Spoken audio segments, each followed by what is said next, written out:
Hey everyone, it's Billy Carson, aka Forbidden Knowledge. Are you suffering from a lack of scarcity mindset, maybe a lack of abundance mindset? Are your ideas of what abundance are actually maybe skewed? Are you trying to work on yourself but feel like you're not really getting anywhere? In my Forbidden Knowledge Academy, we have over 1,700 leaders, not followers, leaders looking to build a new earth. Come and find your tribe. Come in there with us. Over 150 hours of training, teaching, and mentoring by me. Give me a chance to mentor you for 7 days in the 4BK Academy. Go to 4bkacademy.com. You can be with me. I'll mentor you for 7 days. And at the end of the 7 days, if you don't like it, you're free to go. But I guarantee you're going to find your tribe and you're going to want to stay. Peace.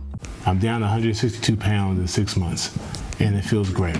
Looking at myself in the mirror is a trip. I marvel at myself now because I'm like, man, I've done this in 6 months. 6 months is not that long ago. I started this program back on July 1st at 288.5 pounds. Today I weighed in at 184.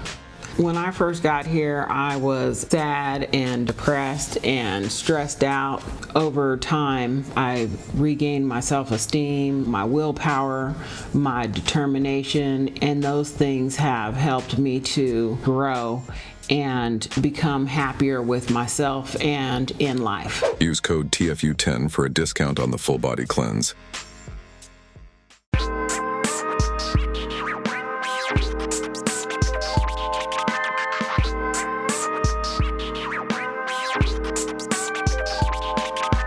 Welcome into another episode of TFU Podcast.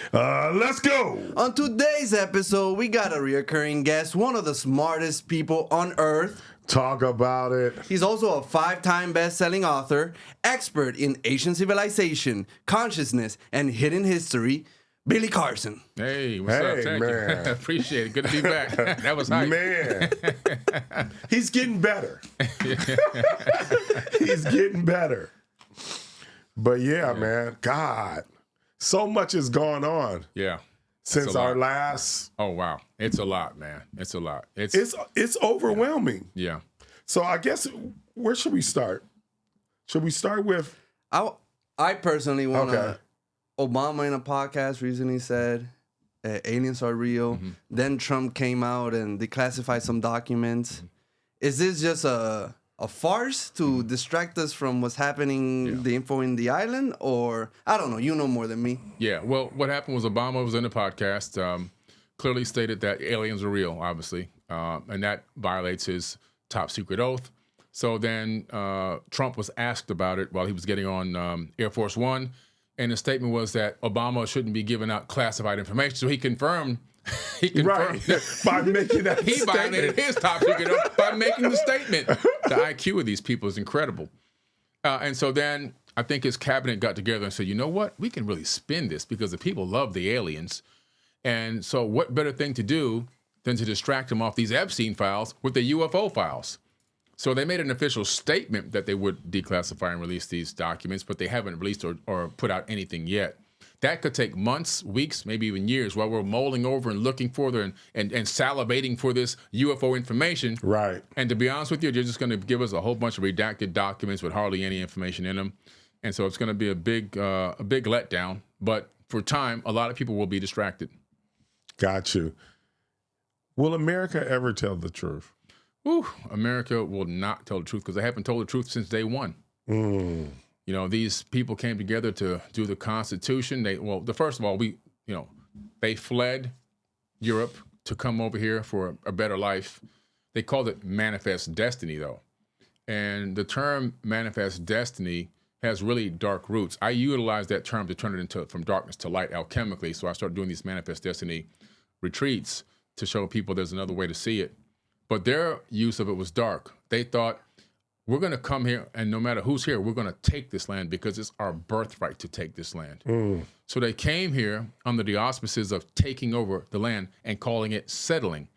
And I did a podcast years ago, about a 3-hour podcast, where I did the entire breakdown of every single war against the indigenous tribes. 111 million indigenous natives killed and slaughtered over the course of 70 years. And this was their manifest destiny to come here literally and slaughter and unalive people and take their land and claim it for their own. And then on top of that, claim and write this huge, this huge legal document called the Constitution, all the while still having slaves. And so, Thomas Jefferson, I mean, even he had slaves. So what is this? It's been a lie from the very beginning. The whole thing is a farce. So by that point when they say they came to America and discovered it, were the families formed already? Which families? Like, the elite families? Yeah. Oh, well, those families are all linked to British royalty. So in a way, yes, they did exist. Well, a lot of people don't know that the United States had presidents before George Washington. Right. Right? We were the United States of Congress initially. And so we had several presidents before. They had 2-year terms. Matter of fact, the very first president of the United States of Congress was a black man. Right. He's on the $2 bill. What's his name? John... God, why can't I think of his name? It'll come back to me right now. Right. Let me find his name. You can look it up and get his full name. Right, I get it. I think I did a podcast on this about 4 or 5 years ago. Yeah, I'm aware. So you pull him up, he'll be on Hanson? there. John Hanson, Yeah. thank you so There much, you sir. go. Good job, man. Good job. Yeah. I love it, man. That is it. This is why I love that. Yeah. John Hanson. So John Hanson, the reason why he became the president was because they were in a war and the United States of Congress wasn't paying any money to the military, and their families were starving. Even the soldiers didn't even have good boots to wear. And he went to battle for the soldiers, and he got them some money. He didn't back down from the war, and he got them some supplies. And so he was so revered, they made him the president of the United States of Congress. And John Hanson, if my memory serves me correct, he was a Moor, right? Yes, he was a Moor. Yeah. Correct. He was a Moor. And so much later, the point I'm making here too is, so when we become the United States of America and George Washington comes along, we were then in complete collusion and collaboration with the Brits. And they gave him a choice. Would you like to be a king or would you like to be a president?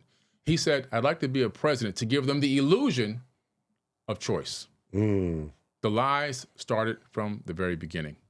Wow. This whole country is built on nothing but lies and deception from day number one. And a lot of death. Right. Yeah. So it started dark. So the only thing that you can manifest from darkness is more darkness. We have to find a way to turn this darkness into light by becoming the light. And it's been a long, arduous process, but people are finally starting to wake up. And things aren't getting worse. Everybody's like, man, it's getting really bad out here. They're just becoming more obvious. Right. This stuff been going on. It's just coming to the light now so we can see it. Yeah. So that kind of leads us into the light. So basically what you're saying, and we're jumping around, so I know you got this paper here, but that leads us to the light. So the Epstein's files is the light. Yeah. This is a big part of light. Now, people like ourselves, we've known about this darkness and all this, this covert and overt activity for a very long time. Right. They call us conspiracy theorists. We're conspiracy realists. And we stuck our guns. We've wore the tinfoil hat and everything else. But now people are finding out just through these files that most of the conspiracy theories are inside these files. Everything from 9/11 to the mRNA and I call it the Jabberwowski, because I don't want to get your show popped on your channel for monetization. And everything in between, unaliving and abductions and activities against kids and so forth and so on. All of that's been going on for a very long time at the government channels and corporate channels and the international level. And it's all been exposed in these files. And so people are finally beginning to realize that people like us were right the entire time. Holy crap, this is worse than any nightmare. And so now they're getting angry, they're getting frustrated. And I've seen people recently that never said anything about any of this stuff. They would never even think about posting about something like this. Right. They're posting. They're like, nah, man, this ain't right. This can't happen, because they're thinking, I've got kids. I have daughters. Right. Right? I have a daughter that was actually sexually assaulted by a government official in Florida back in 2010. Wow. At a movie theater of all places. So I'm directly connected to, emotionally connected to this information. Like, I need to see these people. They should be drug out into the center of town. Right. And they should be hung. For sure. And I'll bring the ligature with me to make it happen. Yeah. This guy was working for the state of Florida. He had a fake FBI badge. He went into the movie theater as a predator. My daughter was on a date with another kid. I think they were 15 years old. My oldest daughter took them there. And they kissed in the movie and held hands. And he came up to them after the movie. They're so green. He was like, he flashed his badge and said, what you did in that movie theater was against the law. You can't kiss in public like that. They believed him. My kids grew up rich, so they're just green. And the kid, he grew up in the same neighborhood. Wow. He's rich. If we would have slapped this guy, right. Me and you, we would have like, get the hell out of here. Yeah. These kids were like, oh my God. So he tells the date, are you going to college? And he's like, yeah, well, I got some schools looking at me for football. He's like, I can ruin your career in football. So this kid runs out of there, leaves my daughter with this psychopath, this fake FBI agent. He drags her. We got the camera footage in the lawsuit. He drags her to the back of the theater. He opens the back door. We can see the outside camera now looking down. He's got my daughter's arm in his hand. And he's thinking, how can I drag her out with all these cars going by because a movie just let out? Because she's going to be kicking and screaming. So he closes the door, then he opens it again. I guess he thought about it a second. I said, you know what? I'll just do what I'm going to do inside the theater. He closes that door, goes behind a curtain in one of the empty theaters. One of the workers walks in on them. Doesn't say anything, turns around and leaves my daughter there with this big, buff, huge guy. My daughter weighed about 100 pounds. Didn't report it, didn't say anything. Even if it was two adults, you would want to be like, hey, this manager, there's somebody in the back of this curtain doing something crazy. Go check it out. No, didn't do it. That's why we won the lawsuit. Anyway, so long story short, he does this thing, sexually assaults my daughter.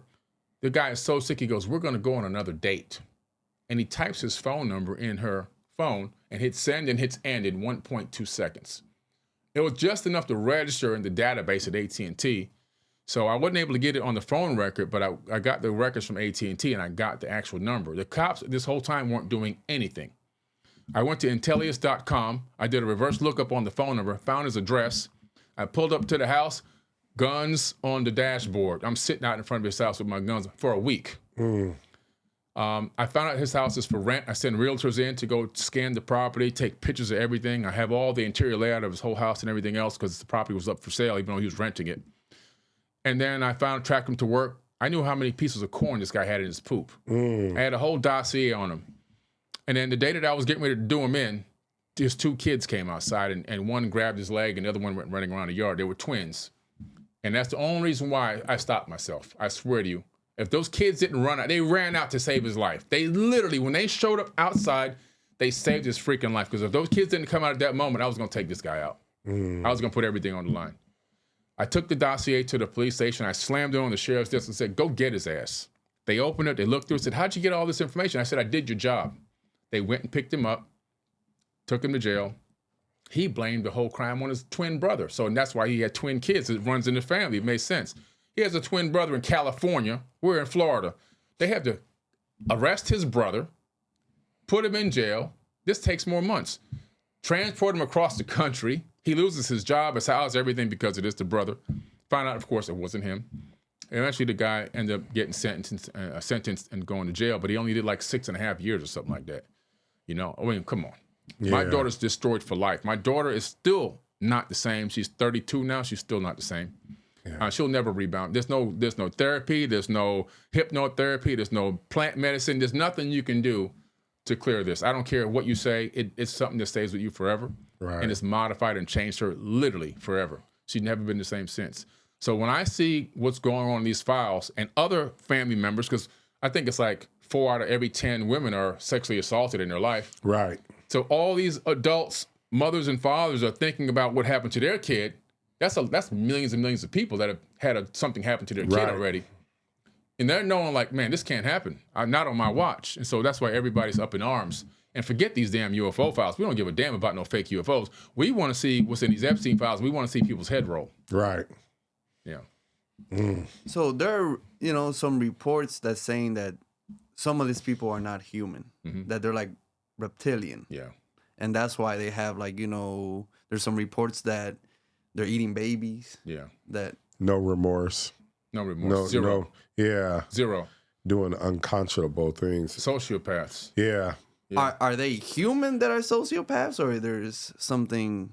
I believe that some of these people at the highest level, at the deepest, darkest part of this ring, this crime ring, this RICO, are potentially not human because you just can't. I don't care. I know people can be NPCs, but there's no way you can tell me that these people are just full-blooded, ongoing, regular, old-fashioned humans. not doing what they've done, not setting up what they've set up. Right. In some dark way, they must believe they're either part of some other beings or races, or they've been taught something by some other race, or maybe they're still directly connected or offspring of these other races. They could be offspring from thousands and thousands of years ago, millennia ago, the ancient gods, right, that walked across the earth, that masqueraded as God, but really weren't gods. These beings that came down here that talked about in many ancient texts, many biblical texts, you know, they called them the Watchers. 200 descended on Mount Hermon. Those people they were having sex with humans in the text. Mm-hmm. I mean, they're even having sex with humans in the Bible. Why would an angel want to have sex with a human? They're even having homosexual sex with humans in the Bible. So that means that they were physical beings. They weren't these angelic people flying around with rings that were these spiritual. They were just some hardcore dudes and women that were into some crazy stuff. And you kind of see it now manifesting in this Epstein file, which makes me think that in some intrinsic way, these people are linked to these other people. The people that came down in the book of Enoch, you know, Hazazel comes down and he teaches human beings how to smelt iron and make a sword that can cut a man's head off. I mean, this is what you come teach us out of the clouds. You come down and teach me how to unalive somebody right away. And so I think seeing that record from those texts to now, these people might be directly connected to those people, and it may be some type of offspring. So how do you decipher what text you can take as facts and which text is manufactured by those people? It's very difficult because what you can only do is you can get as close to the truth as possible. Will you ever get to the ultimate truth? Probably not, because that's why they call it his story, history. It's his story, and it's usually written by the victors, right? So what you can do is compare text.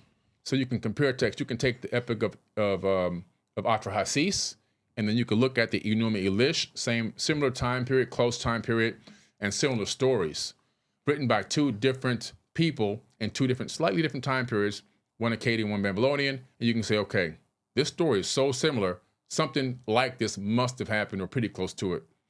You can see then the parallels between this and some of the biblical texts and other religious texts, like the Torah and so forth, and you begin to realize that these are handed down and passed down stories that have in some way been remixed or slightly altered or changed for the time period, but that ultimately, is it all 100% accurate? I would have to say no.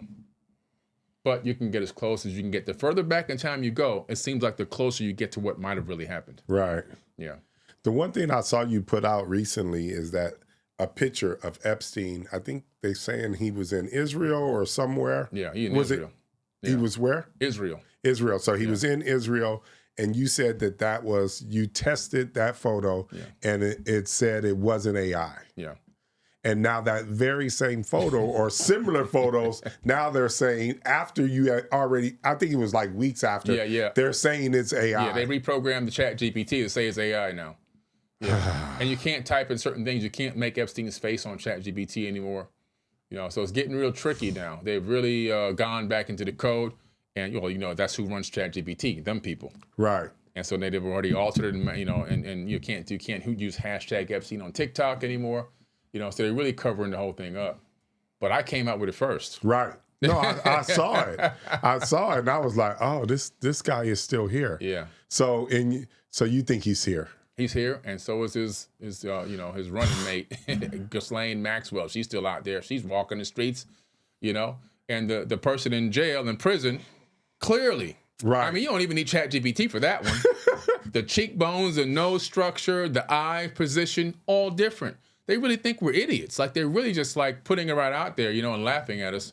This lady's hanging out in Canada with family members. No, I saw the guy put the camera in her face, and she's smiling and happy and just having a conversation. Yeah. And I was like, that is dead on her. They're jabbing us. Epstein got caught using this video game handle. So this is recently. Right. I'm not talking about like years. I'm talking about recently. He's on Roblox and this other game. His handle pops up. Everyone knew it's Epstein's handle. And then they came out and tried to make an official statement to try to lie and say, well, no, somebody trying to use his same username. You can't. It even tells you what the previous usernames were. Right. So then they deactivated it finally. But it was him taking a little jab, like, hey guys, I'm still here. Yeah. A narcissist wants you to know that they got you. Right. That I'm still running things from behind the scenes. Don't make no mistake about it. I'm still running things from behind the scenes, and that's what he wants us to know, and so does she. God. And they're just one of dozens of cells that exist around the world. He was just like Diddy. He wanted to be in all the videos. Right. That's why they were so famous. The other ones, you'll never see their faces. You'll never know who they are. But they're collecting top secret documents, blackmail information from secret conversations that shouldn't happen, and videos for things that shouldn't be done. And they have that. And this is the ring that Israel and the IDF and Mossad have been building for so many decades on people all around the world, so they can lock them in and get them, manipulate them to do whatever they want. They tried to get Joe Rogan. Joe Rogan said, hell no. Right. They tried to get, because that's a big powerhouse. Imagine you can control Rogan's media. Right. I noticed that he started changing his stance on Trump, though. Oh, yeah. He started moving away from that. Yeah. He started basically saying that maybe we made a mistake. Yeah. Oh, he did. He knows it. And at least he's willing to admit it and stand up and be like, yo, this stuff they're doing is not right. And he's got kids. Right. Once you can imagine and position your child in the custody of these people, and people are trying to say, like, well, these girls knew what they were getting into. No, they didn't. Yeah. They were not easily at 13, groomed. 14. Yeah. What are we talking about? Groomed and manipulated. Some abducted. Right. And then they had this plant, this hallucinogenic plant that they were giving them, which a doctor in America or the professor in America was teaching them how to use this plant. And the file this talks about, it erases your memory. So that a day or two will go by and they'd be like, when are we going back home? Right. They don't even know they've been there for 3 days. No memory. And they give it to them again. They're there for 2, 3 more days. They're there for a month. They're there for weeks. And eventually they're buried somewhere. Or they got the 330 gallons of muriatic acid to take care of the evidence. The acid was crazy. Once I saw the acid, I'm like, yo, they're melting the bodies. Yeah. That takes care of the bones and everything. And I don't know if because when I saw the plant, Zoe Kravitz, she directed a movie called Blink Twice, and that's basically the premise that they forget because of the plant. They've been on the island multiple times, but they always forget. Wow. So I'm not sure if making the movie was she knows or they want to throw it in her face. They all knew. They threw it in her face. They all know. Or she could be sending us a message like, hey, this is what's going on behind the scenes. I have to go watch that movie. You're the second person that brought it up in the last 2 days. I'm going to watch it on my way to Australia. Yeah. When are you going to Australia? In a couple of days. Yeah? Yeah. Teaching a class? Leading a tour. Oh. I love Australia. Going to the outback with the Aboriginals. They got 3 elders, spiritual rituals, sacred stones. We're going to go see the Egyptian hieroglyphs in the outback. Okay. They're 5,000 years old. They've been authenticated by the Egyptian Board of Antiquities. Okay. Yeah. What part? The southern or west or east? Sydney. Just Sydney. outside, Okay, about an hour outside of Sydney. Okay. I used to stay in Adelaide. Oh, wow. Nice. Yeah. Okay. I used to stay. I was there for a year. Wow. Okay. Yeah. Yeah. Also, I was going to mention, not to go back to Epstein because it's such a big situation. Yeah. Are they saying that Donald Trump's name was mentioned over 3 million times? He's, like they say, his name is mentioned in the Epstein files more than God's mentioned in the Bible. Okay? Now, let me tell you something. In America, there's a law. And this law states that if you know of a crime, right? If you know of a crime and you knowingly help to cover up that crime or repress it or suppress the information that could lead to an arrest, that's a felony. Forget if you did anything. Right. Let's hypothetically say this guy's an absolute angel. He didn't do anything. Just the fact of obfuscating this information and restricting it is a crime in itself. It's a federal offense. And that's interfering with an investigation, tying the hands of the FBI, tying the hands of the CIA, tying the hands of the DOJ, and forcing this narrative is an absolute crime. And he needs to be prosecuted for that crime. And it should be the prosecution, the penalty should be death. By lethal injection. What do you think ultimately is, because I know me and you talked about Europe being they taking a different stand towards this Epstein thing. They're actually arresting people. Mm-hmm. And in America, we seem to be more relaxed and we haven't really tried to pursue people, court-wise or anything like that. What do you think is going to ultimately happen with this? I don't know. Bill Gates is heavily mentioned there, and he's done a lot of crazy crimes in there. Like, all the conspiracy theories against him we've been talking about for so many years. Everything I said about this guy is accurate, right? Right. And so now it's all being exposed, including his plan to create the pandemic, and the whole and the mRNA and Epstein's DNAs and everybody with the vaccine. But anyway, but for example, let's look at Bill Gates. Why is he walking around? Well, 70% of the world runs on Microsoft. You don't think they know he has the magic key code to shut the whole thing down. Right. At any moment, you want to take me down? He presses 2 numbers on his phone, boop, boop, and the whole not only do they go down, it gets erased. You can destroy an entire GDP of a country by pressing 2 buttons on your phone and shutting down an entire country software and never locking them out. They can't even get back in. They can't get to the cloud. They can't get to anything. And so how are you going to stop this guy? Because he's got the master code to all the systems in the world. They give him too much power. So can you really arrest Bill Gates? You'd have to do a sneak attack on him. Definitely. Sneak. That's what I'm trying to tell you. He goes to breakfast. We confiscate that guy and take every form of electronics away from him and put him behind bars. They've got to get close to him. They got to do an EMP on his house and his offices and his warehouses. There you go. They got to shut all of his technology off. Yeah. Then you arrest him. You sneak up on him. You get him. Because if you don't, he's going to shut down everything. And he might even have a system where if he doesn't check in every so many days, it shuts down automatically. And since we are talking about Bill Gates, what about this vaccination stuff that he got going on? Is he trying to depopulate the world? I know he was in Africa for a long period of time, and it seemed like he was like killing people over there. Little boys. There was a crazy number of kids he gave this polio experimental jab to, and they started not making it. Started unaliving. Right. And so he was unaliving these little boys in an experiment, but he made statements so many times over the years, he'd like to get the population down because there's too many poor people. We got to reduce the population. A friend of mine lives in Panama, and I known her for a very long time. She's one of my music artists that appeared on some of my songs. And she was given this same type of a vax from the Bill Gates Foundation years ago. They gave it to the girls. I forget what it was for specifically, but it was something that they gave to all the women, only the girls. And all of them are sterile. All of them. And at the time, she was only a teenager. Now she's a grown woman, and she tried to have a baby, and guess what? Failed. She can't have any kids. So he succeeded in that mission in Panama. He sterilized probably thousands, maybe even hundreds of thousands of little girls in Panama. And now he wants to go and like in the Epstein file, say, we want to really figure out how we can kill more of these poor people. Exact words. We want to eradicate. We want to get rid of the world of these poor people. We want to get rid of these poor people. Then why are these people letting this guy with this kind of campaign in their country? Why would they let him in Africa? Why would they let him? Money. See, they're going to sell off their people? It's normal. It's what happens for so many millennia. People at the highest level, they take the paycheck and they turn the other way. I remember going to Egypt and finding out that President Marbach was worth $70 billion. And I'm looking all around at the living conditions of the people, making about $100 a month, living in squalor with no windows, no toilets, no AC, no electricity, no nothing. And I'm going, at the moment I'm seeing this guy's worth $70 billion. You can't break off $1 billion to... You're right. Uplift your people. Where did he get this money from? Governments, transactions, people blackmailing and bribing, and this guy acquires bills of $70 billion off of taking cuts off of stuff, off of transactions, and doesn't even share it with the people. So he's seeing what's happening. He's living in the squalor. He can see it from his castle, and he still doesn't care. So they don't care.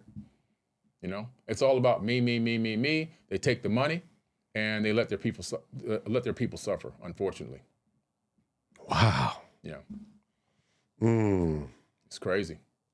Look what, like I said in the car, Obama and Hillary Clinton, they did a private war using American tax dollars into Sudan.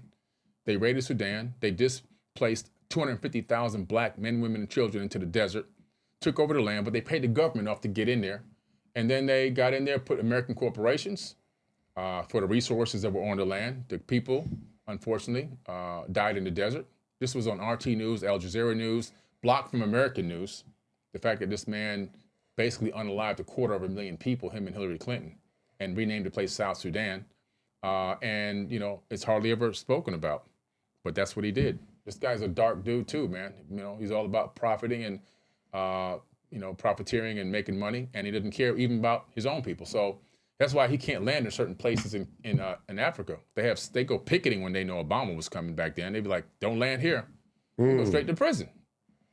You know? Wow. Yeah. I remember when I was in South Africa and De Beers was there. The Diamond Company. Yeah, the Diamond Company. And what they did, I guess how they circumvented Africa is by they would pay for anybody that was born in a certain part of South Africa. They would pay for their schooling, and they would pay for their schooling and medical. Okay. So they would take care of them that way, basically, and then basically rob the place of all the diamonds. Yeah, strip it clean of anything else. But I always had the notion, like, why aren't the people of Africa financing and paying for everything and creating this kind of enterprise for themselves, opposed to letting people like the De Beers in there and letting them do whatever they wanted to do? And I just don't understand that this is your land, this is your minerals, these are your diamonds, this is your everything, and you're letting an outsider come in there. Lithium, cobalt. Right, yeah. They got the little kids in the mines clawing away with their bare hands. Right. To get the cobalt and the lithium. Right. So that the world can have technological devices and screens and electric batteries. Why haven't they? And I know you may not have the answer, but I just can't understand the thought process of them letting these other people in. It just always comes down to whoever has the position of power to allow it to happen is taking money under the table and thinking only and solely of themselves and screw everyone else. I'm going to live my life at this level of income or whatever this money they gave me, and I'm going to be rich, and everyone else is going to be poor, and I'm going to be looked up to like a god, and I'm going to be worshipped, and everyone's going to look at me like, look at this guy, he made it, and my people are suffering, but I don't care. And that's, to me, that's the difference. And I know you've been to these places, and you could probably help me with this. In Saudi Arabia and Dubai and all these other places, it seemed like the people are completely taken care of. Yeah. Is that true? Yeah.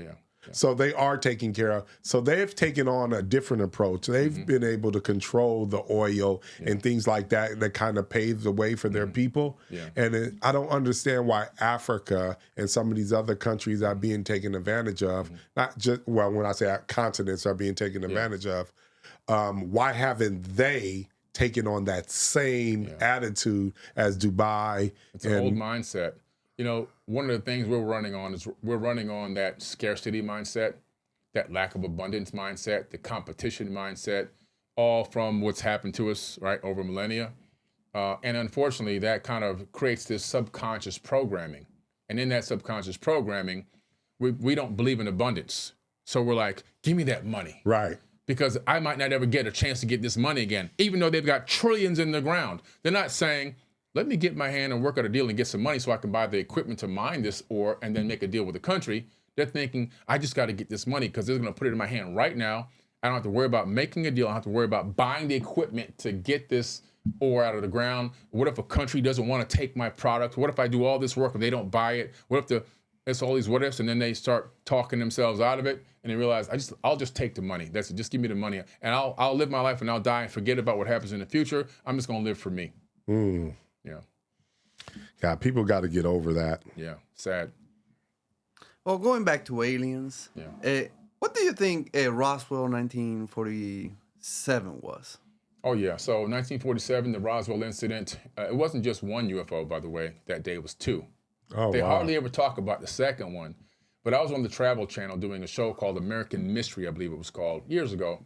And we were talking about the two craft that came down that day. So Nikola Tesla in the 1900s, late 1800s, early 1900s, before he passed away, had developed something called scalar wave technology. It's a very, very strange type of a radar, but he was utilizing it for weaponization. He believed if we had a weapon like this, then no one would ever come against each other. If both people had the same weapon, then they'd be like, well, it's a stalemate. Let's not fight. That's a weird way of thinking about things. That way, really, to me, that's the lowest IQ part of his entire... Everything else was high IQ, but that thought wave pattern was low. But anyway, he develops this technology, at least the floor plans or the blueprint to make it. They took that technology, they built it. And actually it was taken by Trump's great-great-great-grandfather, I believe it was taken out of this guy's hotel room when he died. But anyway, they built it and they started realizing they had a lot of applications for radar. We were really starting to develop, different levels of radar. And when they were pointed at our craft, they didn't realize how strong it was. It would disorient the craft, our own craft. And so they're like, this is pretty strange. But when these UFOs start showing up, they said, let's point the scalar wave at the UFOs. Right. It worked. It disoriented the UFOs. in some way, this scalar wave technology messed up their navigation and forced them down. And that's why they crashed. People say, well, how can an alien travel through space and time and light years away and then get here and crash? Well, you can't anticipate everything. Right. No matter how smart you are, you come into a completely new planet in your eyes. You don't know, some of the tech you scan, but you don't know what this scalar wave, maybe it's some new tech that just popped up, can do to your craft. And it took them down. They then got to the site. People on the site, first of all, eyewitnesses accounts, which I've had the privilege of reading all those eyewitness accounts. They really saw a downed craft. They really saw bodies. The military came. A press release went out into the news initially that it was a craft, a UFO with bodies, and then they recanted that later, I believe the next day, and changed it to a balloon, a weather balloon. But by then they had already gathered all the equipment, all the materials, all the technology, and swept it away. They reverse engineered a lot of that technology. A lot of it was reverse engineered, and we are living today with some of that technology right now. These cameras are running on it, your cell phone's running on it, your computer's running on microchips. That came from that craft. Velcro, believe it or not, came from that craft. Fiber optics came from that craft. Wow. A lot of different technologies came from reverse engineered tech, came from the downed UFOs at 1947 at Roswell. How did they describe the bodies? Little tiny men. They looked very small. They were very small, almost like dwarfs, basically.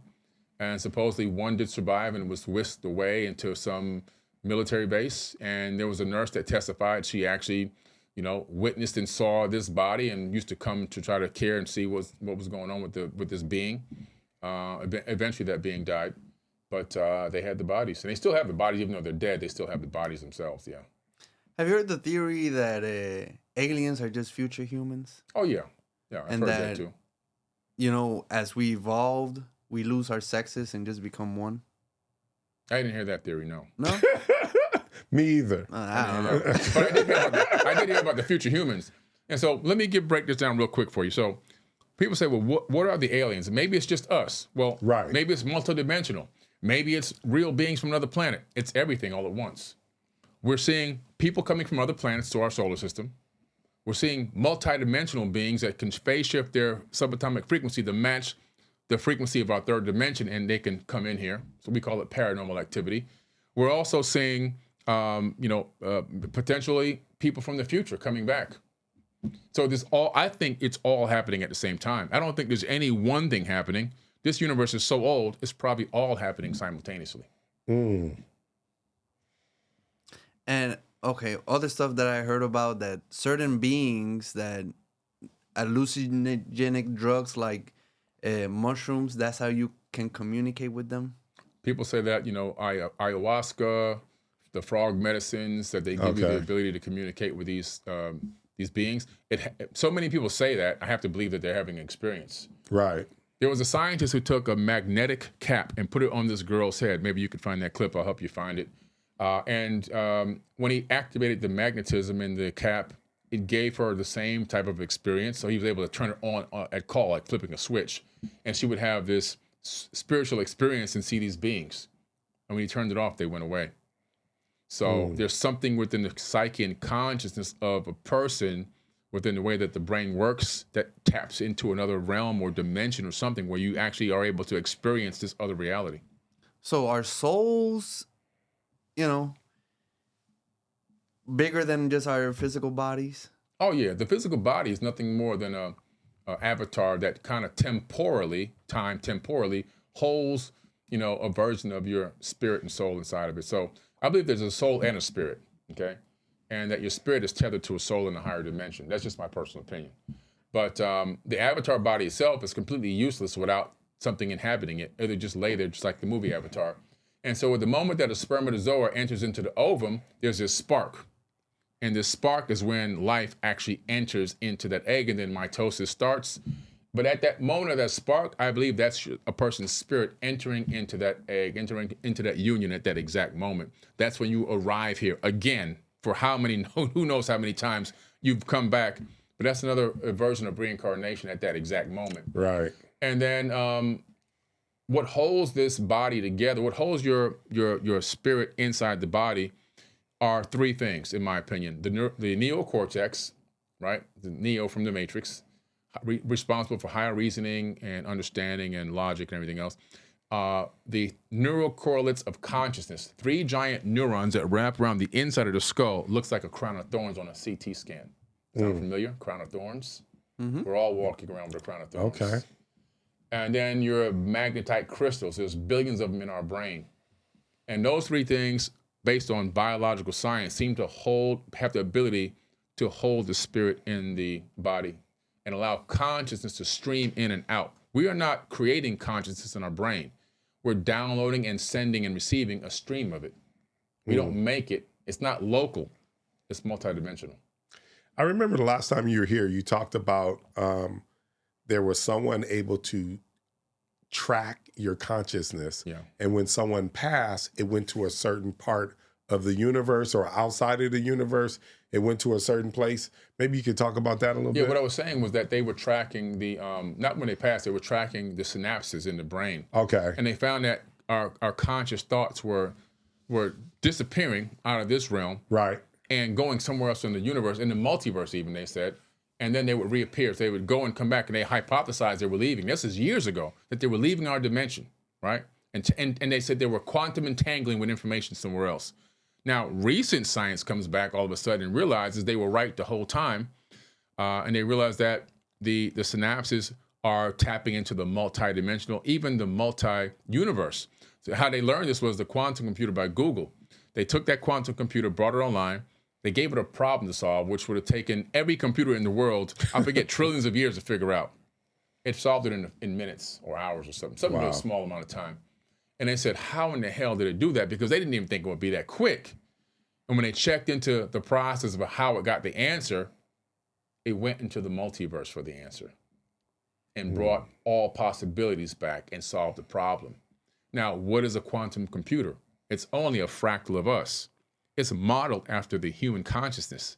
So we have a quantum computer right here. They try to create the brain, and we call it into a physical form called a chip.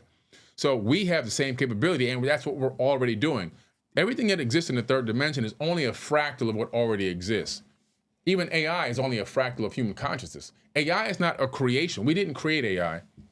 AI extracted itself from ourself and put itself onto a machine to look back at us. AI is a fractal of human consciousness, which is why we have to be careful with AI, because everything that we would do, it would do. Right.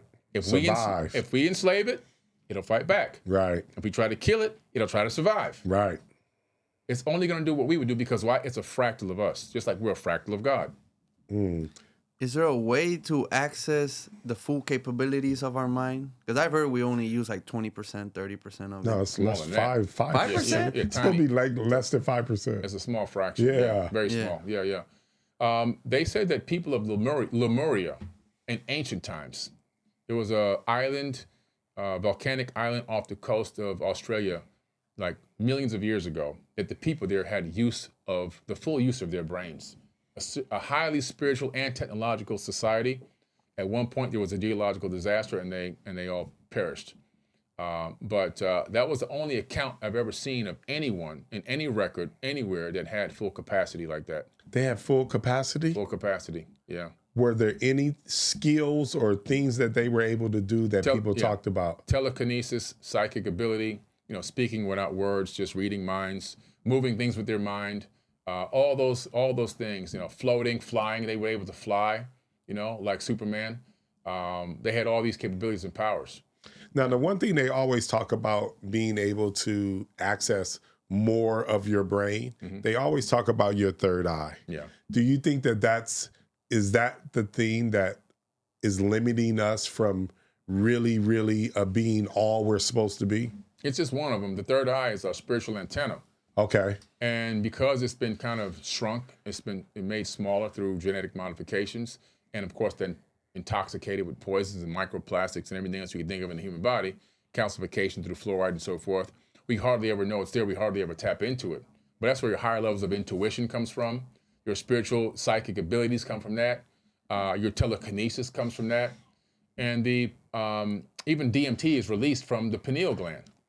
And so it's made of crystals, by the way.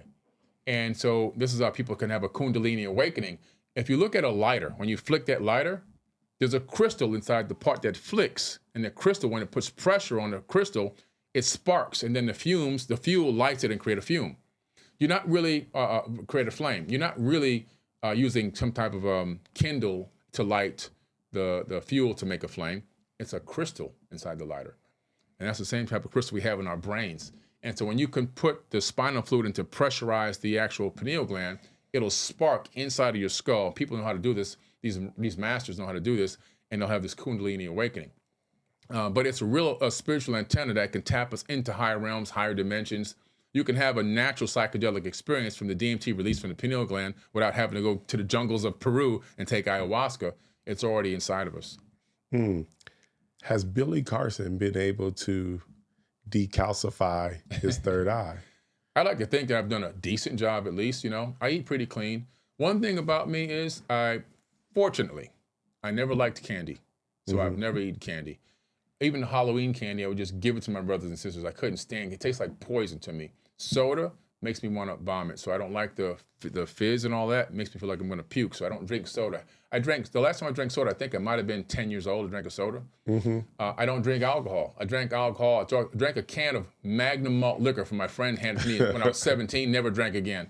So I don't drink. Don't smoke, never smoked. I don't have a lot of real bad habits like that. So just from that alone, and I try to eat as clean as possible. And so it's almost impossible to eat completely clean. It's almost impossible to be microplastic free. But I've had some advantages along the way where I didn't put potato chips and Mountain Dew and Snickers bars, whatever they got in the stores, inside of my body. A lot of the toxins, processed foods and all those things. And growing up, because I had a texture problem with eating, I didn't like to eat a lot of meat. So I would spit it out because the texture scared me and I would spit it out. So I ate mostly just fruits and vegetables and crackers if I can get my hands on that. And just instinctively you've just always been on that path. Been on that path, yeah, for a long time. That's now amazing. I'm eating more meat now because I ended up going to a very severe deficit of nutrients. And so I'm on a protein diet now. But those years, imagine I'm 54 now, about to be 55 in September. Imagine all those years hardly eating anything toxic, hardly, I mean, I'm guilty of eating something here and there. I'll get a little dessert here or there, but mostly, I had a dessert last night. It was a tiramisu. It tasted phenomenal. I took 2 forkfuls and threw the rest away. My girl was like, "What are you doing?" I said, "I just wanted to taste it. I'm not going to eat this." Right. And so does that mean my pineal gland is clear? I don't know. All I can tell you, I've given myself the best chance possible just through the way I've lived.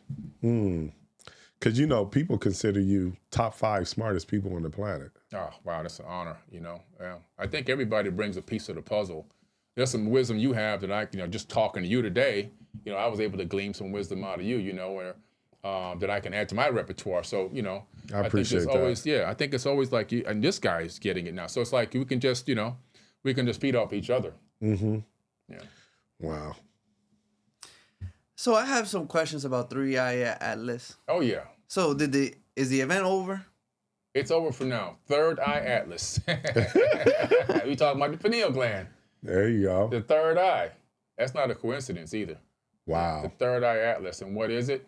Atlas was the ancient god that held the world on its shoulders and activated the third eye. So it was a big message for us. I read the Hopi prophecies back in 1992 at the Barnes & Noble bookstore that was on University years ago. And I came across these prophecies and I was like, this is amazing stuff. They're talking about the red and blue kachina is going to come in the future. And this red and blue kachina were a harbinger in the skies. And the whole world would see the red kachina and the blue kachina. And so I was like, well, what is this all about? And it was all about understanding that we're heading out of the 4th age into the 5th, that there's been ages that we've existed on this planet. And that the ages don't end with destruction necessarily, but they end with transformation. Sometimes good, sometimes bad. And we've gone through 4 ages already. And the harbinger of the red kachina coming to let us know that there's going to be a lot of clamoring and calamity happening towards the end of this age, which is exactly what we see. And then the blue kachina. So what happened? As it approached, it turned bright red. Now that's really strange because red is only usually for something moving away at extreme speed in astrophysics. The faster it moves away, the more red it becomes. Red means going away, not coming toward. So it's so bizarre. I was like, why is this thing turning bright red coming at us? It made a course correction through the solar system. went on a nice scenic route. I had Avi Loeb, the head of astrophysics at Harvard, on my podcast several times talking about it. He swore up and down, this is not a naturally occurring object. It's artificial in nature, or at least artificially controlled. As it swung around the back of the sun, it turned blue. I said, it's here. I live to see the day. It turned bright blue.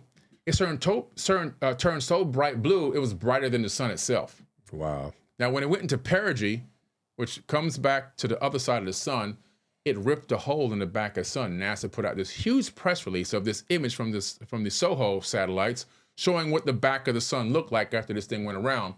It was a gigantic butterfly, a megalithic butterfly, perfectly made on the back of the sun. And what does it say about the blue Kachina? The time for the transformation of mankind, heading into the fifth age. Where are we at now? The age of Aquarius just started. And this is where all the awakening is coming out. All the dirt's being dug up. The veil's being lifted. We're starting to see what's really going on so the transformation can begin. They knew about this thousands of years ago. It's a 1,000-year-old prophecy. And they talk about this blue Kachina as letting us know that in order to head into the fifth age positively, mankind is going to have to be responsible for the consequences of its choices. So we're going to be held accountable for our choices in this moment right now, today. What's going on? Are we going to allow this regime to continue? Yeah. Or are we going to put an end to it? Are 8 billion people going to stand up and say no and draw a line in the sand and say this ends now and then head into the fifth age? And it says that when we do this, not everyone's going to make it into the fifth age. That means that old regime, the one that's ruling now, these ruling oligarchs, they won't make it to the fifth age. Now, I know so there's this theory that this alien species has kind of infiltrated the government. Yeah. And so that's one thing I want to talk about. And also, is there a way that we can identify those people? Is there a way to identify them currently? So, because it seems like the Epstein files and all this stuff is circles around this whole craziness. Yeah. It's hard to identify a lot of the individual people specifically because some of them are just bought out, paid out idiots. Right. That have gone along with the show. Right. So they bought their way in or been paid off to get in and now they're under control. But at the highest level, we look at the Epstein files and we realized in the deposition of Lex Wexner, the billionaire, just a few days ago, he's in a depot and they're asking him a lot of questions. Right. And he starts spilling the beans because this guy's like, I'm going to let it all out. The Rothschilds are running a lot of this behind the scenes. They were working with Epstein. They're running and controlling most of the world. And the attorney leans over to him and says, if you say one more word, I'm going to kill you. I heard it. Yeah. He definitely Mike said picked it up. And so who's that attorney working for? He's not working for He ain't working for him. firm. Yeah. He's working for somebody higher than him. Right. And exactly. they told him, you sit there and you watch, and this guy better not leak. And if this guy leaks, then we're going to have to, he'll disappear. He'll be suicided. But the Rothschilds, let's go back in ancient times. There was an ancient war, a pyramid war by Amun-Ra, which I was talking about earlier with you. Amun-Ra is in this war. Why is he at a war? First of all, it was coming to the end of an age. Okay. And he didn't want to give up kingship. So he started a war to extend his reign. The exact same thing we see the current administration doing. Right. ICE is on the streets. People almost want to go into a civil war. If this is happening, if you can declare martial war, do it through an executive order, you can keep your reign. You can stay in office. These are old techniques. Right. Right? So Amun-Ra, they know all these stories. He does this, but before he escapes, which he barely escaped this war, he left the finances and the kingdom to his Ra-Kam. Now, he was ruling the world at the time. The Ra-Kam. Ra-Kam, K-A-M, means shield back then. Over time, the name became Rothschilds, the Rothschilds. Wow. It's the same family that's connected to this ancient culture from thousands of years ago, worth $700 trillion collectively. I was on PBD podcast years ago, and he was asking me a similar question. I said, it's the Rothschilds, $700 billion. He was like, that's more than the GDP of a country. I said, I know. He said, there's not that money exists. I said, I know. Collectively, as a family, that's what they're worth. Look it up. And it's all coming out now. All of it is coming out. You can't hide it anymore. And these people believe they're directly related to these ancient beings. And they said that one of the I think it was Evelyn Rothschild said, we have the right to rule over the people. They believe that they have the right to rule over them. We're just chatter to them. We're just chattel. We're just goyim to them. We're nothing, right? And they have the right to rule over us. and that they're directly connected to these ancient beings in some way. But that's who's running and controlling the central banking system around the entire planet. There were only 3 countries left: Venezuela, now they got them, right? Tehran, and Iran. So they're gonna take Iran because Iran has the additive to the sludge they stole from Venezuela, so they can make the sludge work. You can't make that oil work without the Iranian additives. They have an abundance of it there, so they need Iran and they need Venezuela, and they can make trillions of dollars off that oil coming out of Venezuela. And they'll get to install the central bank, put a public dictator in there, and all those good things. That's what the ultimate plan is. I don't know if Iran's gonna go for that. No, they ain't gonna go for that. They're gonna go. They would rather die. They're gonna go. They'd rather be dead. It's a different group of people there. Yeah. They're radical. They will not go down quietly. I tell you at that all. much. Yeah. So are those people behind the protests that is happening with Iran? Are there protests with Iran? No. In the street? Oh, they set those protests. They up. set those protests up. Yeah, it's everything. Everything is a stage. It's a world stage. They know how to get the instigators. You know, they know how to get the people to start the protest. They know how to get the people in the protest to start the riot. All those people are actors, paid actors, and so they get this thing going and they get the people riled up, and they create this situation so they can paint this picture to the West and say, look what they're doing. They're oppressing their own people. We must go over there and bring democracy. And when we say we're bringing democracy, that means they'll be turned into dust within a few years, and there'll be nothing left. And then we'll get paid. Then someone like Halliburton will get paid billions of dollars to go do the cleanup job, and they'll build one hospital and a couple of schools for $40 or $50 billion and put the rest in their pockets. That's how they operate. So essentially, like a French-type revolution has to happen where all these people are hung in public, and then I guess they will let us in. The Fifth Age can begin. It's going to begin whether they're hung or not. But I tell you what, if we allow them to do this, to get away with this one, they're going to be like, their chest is going to be way out there. They're going to be like, man, look what we did to these people in broad daylight. We can do anything we want now. Whatever our hearts desire, we'll do it in broad. Matter of fact, we'll make it a law that, pedophilia is legal now because it's just a mental condition, and we're going to allow it to be legal. They will do anything. If we allow them to escape this unscathed, they will go to the complete extreme on the other side, remove more rights, remove more documents from us, give us more obfuscated information, lie to us even more in our faces, and then, of course, brutalize us even more. This will give them the auspices to completely control and dominate us and violate everything in the Constitution. Wow. I'm going to say it, butcher it, but the Intergalactical Federation exist? I believe that there's a galactic federation that exists. I believe there actually is one. Federations. I believe there's different sects of them throughout the universe, and there's one sitting and watching. One thing that I can say, they might watch us eat our own babies, but they're not going to let us have a nuclear war. That's one thing that's not going to happen. 2001, middle of the day, CNN, Press Club, Washington, D.C., former military security officer at nuclear flights, former nuclear physicist and scientist, nuclear flights, former security officer and the guy with the codes to the nukes at nuclear flights in America, stood up and testified that UFOs came to the flights. Flights are these military bases where the nuclear silos are located out in the middle of nowhere. They showed up in broad daylight and hacked into the servers and deactivated the nukes. UFOs, real UFOs, not no UAPs, UFOs.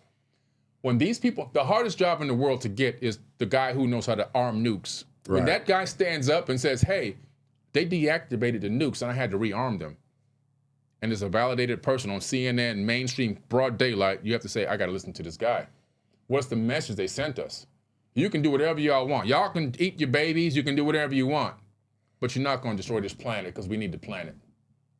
We need this planet. This planet is a gem in the middle of the outskirts of the Milky Way galaxy. This is like in the suburbs. It's an absolute gem for life. It's a grand experiment planet. Life, unlimited life forms can grow here and prosper here. Y'all can do whatever y'all want. It's easy to eradicate y'all, but this planet, we're not letting you take the planet down with nukes. And so that's the message they sent us. So they're watching us, and they're waiting for us to grow up. Right now, humanity is crawling around on the floor. Right. We got to get to the edge of a table and pull ourselves up like a baby, and we got to learn how to take a couple of steps. And even when that happens, and it will happen, but even when that happens, we'll fall. Because what happens? The baby takes a step or two, it falls, and it cries. Right. It cries like hell. And we're going to cry. We're going to be like, oh, we thought we made it. But the baby will get up, take a few more steps. The second time, it falls again, but it didn't cry that much. Okay, I think I can get up again. And then it learns how to walk. What is the definition of walking in the dictionary? Learning how to control your fall. That's the actual definition. Humanity has to learn how to control its fall, and then we'll get a seat at the table. Until then, they're waiting for us to grow up as a 8.4 billion race that's being controlled by less than 100 families. If that continues, they're never going to come here and rescue us from anything. We're going to have to save ourselves. Got it.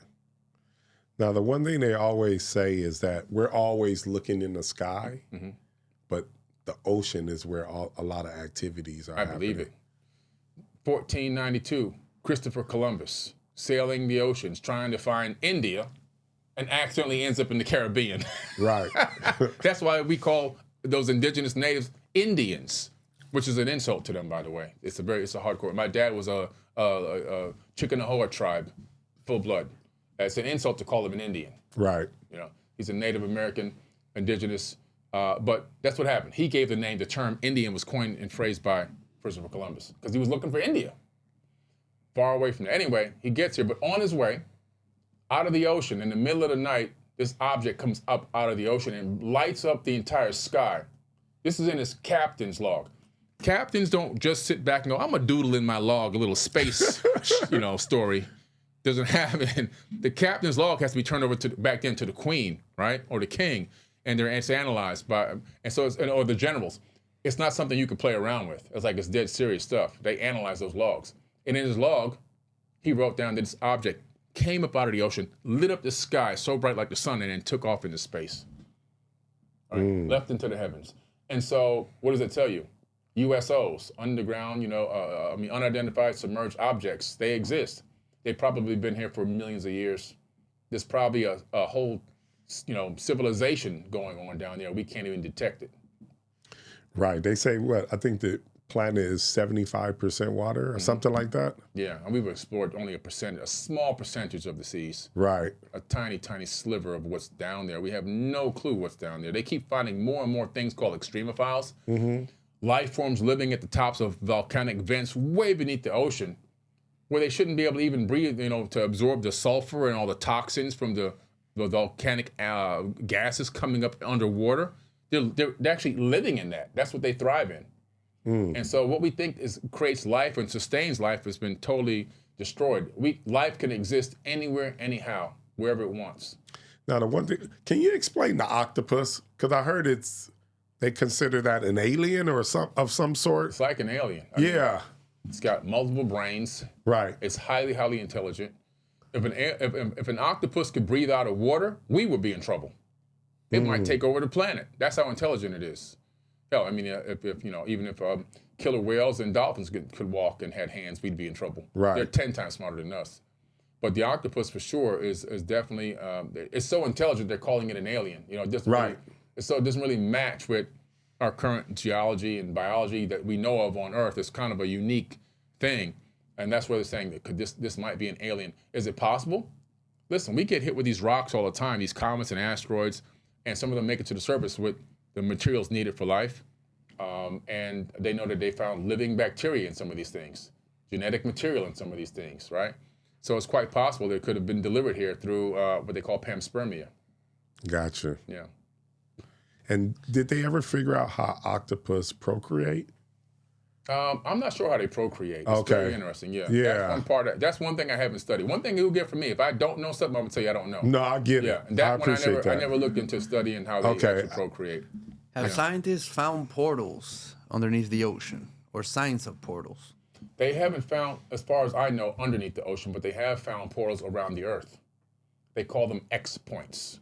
And they discovered this with the WISE telescope array, which they launched probably about 15 years ago.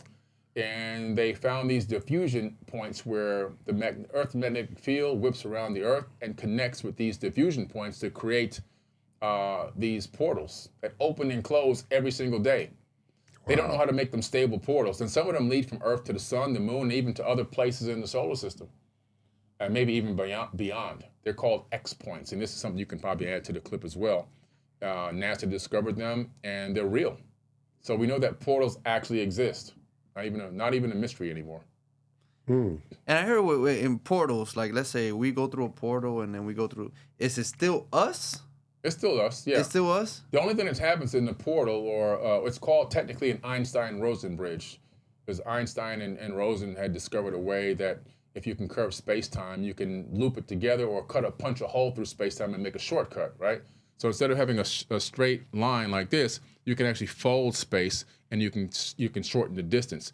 So it's you going through this portal. If you can stabilize that Rosen bridge, that Einstein-Rosen bridge, you can go from one point to the next a lot quicker than going in a straight line. It's still us. Now, what happens in terms of it not being us would be something called teleportation. Mm-hmm. So through teleportation, which they just teleported the first significant amount of matter about a month or two ago.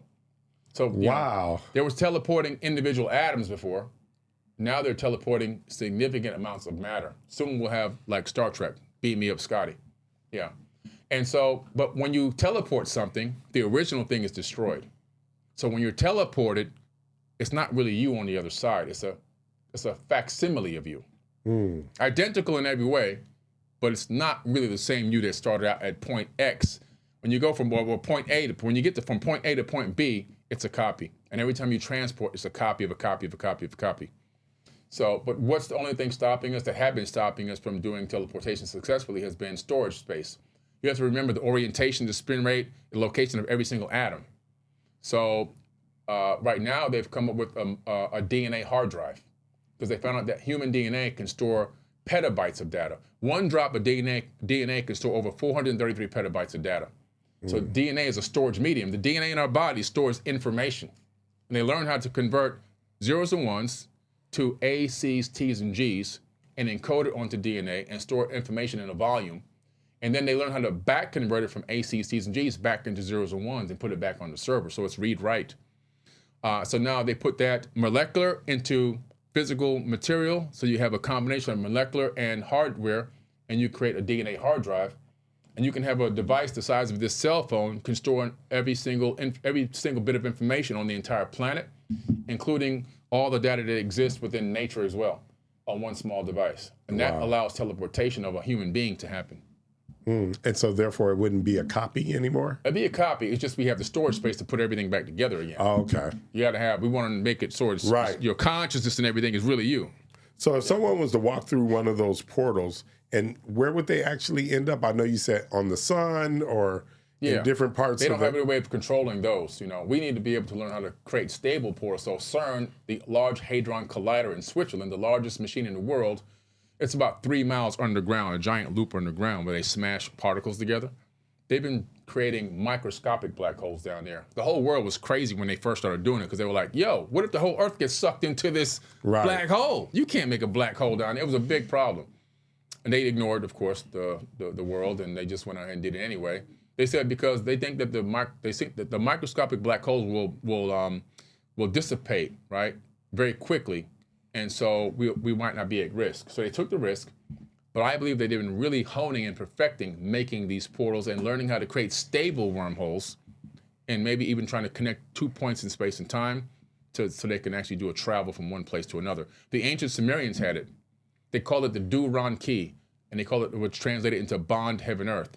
And Lil, one of the Anunnaki pantheon, he said, I can walk from Earth back to my home planet and then back again. So he was walking through these portals. And in Egypt, when I take people to Egypt, I show them the Sabas, S-A-B-A. These are the stargates, and all throughout Egypt at these ancient sites. They look like stone walls with this particular design on them and a notch in them, but that's where the gods would go with this special type of jet pillar ankh to put inside this little slot, and then they would disappear. First of all, I just want to say one thing, and I want everyone that listens to our podcast to hear this. Billy Carson does this interview with no notes. It ain't a note. It ain't a pen. It's nothing in the building. This is just information within his head that he's just giving to us. This man is literally one of the smartest people on the planet, man. Thank you, brother, man. Appreciate that. Nah, I mean, I'm amazed by it. I mean, we have people come here, and we all consider them super smart too. Yeah. But no one ever performs like you. No. They have notes. Wow. They're open. They're looking things up as we speak to them. Right. You do this freely, and it's absolutely amazing. The one thing I wanted to also ask you is that they say on, I can't remember if it's August 21st or August 23rd, there's supposed to be 2 black holes, and I can't remember the exact date. Do you have the date? I look it up. It's supposed to be 2 black holes, and they're supposed to like come together, and we're supposed to float for 7 seconds. Mm-hmm. Is that true? No, that's not true. Okay, good. Yeah, okay, it's not true. Yeah. But you heard about it though, right? Yeah. Is it the 21st or I can't remember what date it is. There are 2 black holes in space, but this is a common instance. Black holes combine all the time. Black holes get even ejected from galaxies. There's one that just got ejected from a galaxy and left behind a trail of brand new birthing stars with the amount of matter and gases that it heated up and left behind. It created like a birthing chamber for stars. These are normal occurrences. At the center of the Milky Way galaxy is a supermassive black hole. That's where we circle a black hole right now. And so we're not floating, we're not losing our gravity, or the Earth is not slowing down or speeding up in terms of its rotation on its axis. And we would have to have 2 black holes significantly closer than anything we know out there to even have an effect on the gravity of the Earth itself. So this is just somebody, it's everywhere right now. Yeah, I keep seeing it. Yeah. People just like the sensational information, but these are people who have never studied astrophysics and astronomy, and once it spreads, because it sounds interesting, right? It's intriguing. And if I didn't have any knowledge of it from reading science books and astrophysics books over the years, I would probably fall into saying this might be real.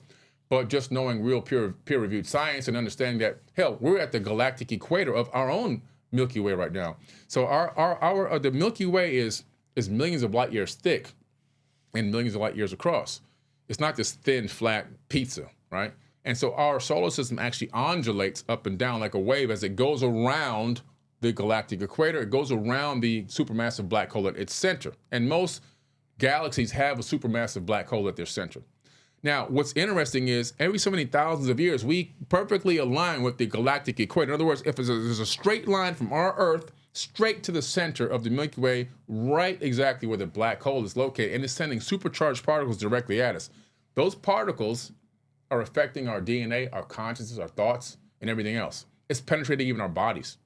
And so this is why we go through these cycles of rise and fall and awakenings. This is all part of the awakening process. We're in a part of the galaxy right now that is enabling and expediting the awakening of mankind on Earth.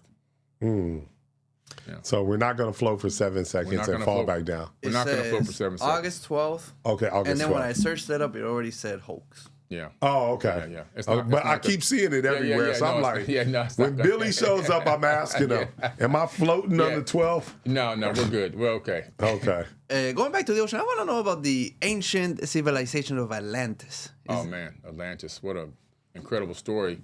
The Atlantis is a huge story because it was a great ringed city in most likely in the Atlantic Ocean near the Azores, in my opinion. I kind of go along with Randall Carson's theory.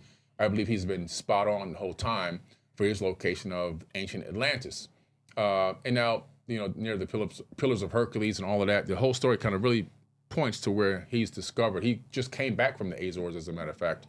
And now, it would have been a perfect place for climatization and the city to thrive and evolve. Atlantis was just one capital, though. It was a beautiful place, one capital of dozens that existed on Earth at the same time. If you really want to understand what Atlantis was everywhere on Earth. Atlantis was the Earth itself. We're sitting right now in Atlantis. It was everywhere. They spread from one place, like I told you in the Emerald Tablets, and they spread around the world, and they duplicated Kemet everywhere, and everywhere became Atlantis after the Great Flood. Not only Earth, I personally believe Atlantis also spread from Earth to the moon and then even to Mars. There are old images that you can get from old missions and old moon images from old satellites, or even from the Mercury missions, that you can clearly see structures on the moon And this is long before Photoshop, long before AI even existed. I was showing this stuff back in 2011. Right. And some of the files came from this astronaut that I used to know. Unfortunately, he passed away, older guy. He wasn't an astronaut that went into space, but he was the one that used to train in some of the simulators and test them out before the real astronauts came in. And he picked up a handful of these documents and walked out with them one day, and that's how we got our hands on these.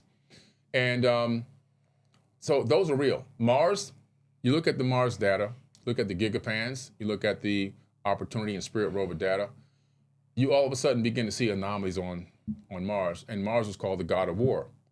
And you see that Mars is a result of some type of catastrophe or calamity that happened there. It's got a mud plain, everything's flowed over and ran over everything. You can see the mud flow. You can also check the science data from the REMS unit, the Global Surveyor, and the rovers themselves have transmitted back xenon in the atmosphere and the soil in abundant amounts. Now, not any kind of xenon. Xenon is an isotope. You can get xenon, but weapons-grade xenon in abundant amounts in the soil and the atmosphere? Mars is a product of a nuclear war in the ancient past. That's why they called it the god of war. And I believe that this war that was happening in Atlantis on Earth extended to the moon and even as far as Mars. And that's my personal hypothesis. So when they say they found Atlantis, did they actually find it? They found a location that they believe it most likely could have been based on the descriptions and based on the tectonic plates where the northern ridge and all the plates meet. It seems that that could have been the spot where it was, and that it popped most likely, if you reverse the geological situation, it seems like it could have gone into a subduction right there. And again, that could be the point where, that's why we don't have any remnants of it, but that could be the point where it all began. Thoth in the Emerald Tablets calls himself a son of Atlantis. And he says that we're going to build higher levels of civilization on Earth. And but Thoth also talks about in the same Emerald Tablets the ability to fly to other planets. And so we're talking about potentially an interplanetary civilization, not just a ring city. Now, this might be a different subject, but I really wanted you, because I know you probably have the answer. Superman and all these other mythical characters were actually black characters from Egypt and Africa, and I can't remember the gentleman. What's his name from Disney that created Superman and all? Oh, you're talking about the white Stan guy? Lee? Yeah, Stan Lee. Stan Lee was a Marvel Comics. The Marvel comic guy. Yeah. So they said he stole or he recreated the characters in a white image. Is that true? Not fully. Okay. Not fully. Superman was originally a black man. Okay. Okay. Is one of these original pantheon of these gods netters that came from the sky down to the ground at the time of Zep Tepi, according to the Egyptian Book of the Dead, which is really called the Egyptian Book of Going Forth by Day. That's the real name of the book. Okay. They changed it to the Egyptian Book of the Dead. But anyway, these netters, or the Natiru, they had these abilities because they came from a planet that was 4 to 6 times larger than Earth. And they were super strong, and some of them were black, some of them were white, some of them were yellow, some were blue, and some were red. Got it. So there were a multiracial group of people in that original pantheon that came down, which is why in my TV series Anunnaki, I display that they are a varying of races. There was a black one which had the same attributes as Kal-El, which means God, or it means light body, okay, a body of light. And Kal-El, if you come from a planet that's 4 to 6 times larger than Earth, you're going to have amazing strength. If you and I left and went to Mars, which is significantly smaller than Earth, a much lighter gravity field, you and I can both dunk on a 15-foot goal. I'm 54, right? I don't know how you are. You're younger than me, but we can both get up there and slam. We can pick up a boulder and throw it right now at our age.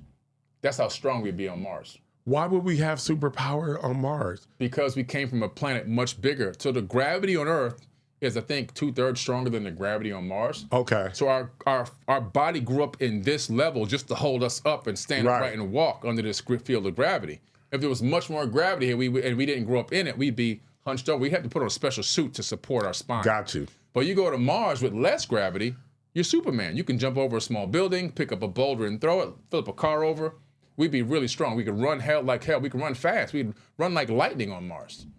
So we'd have this superpower, Okay. So imagine a being comes here from a planet 4 to 6 times larger than Earth. He's going to have superpowers. because he's going to be extremely strong.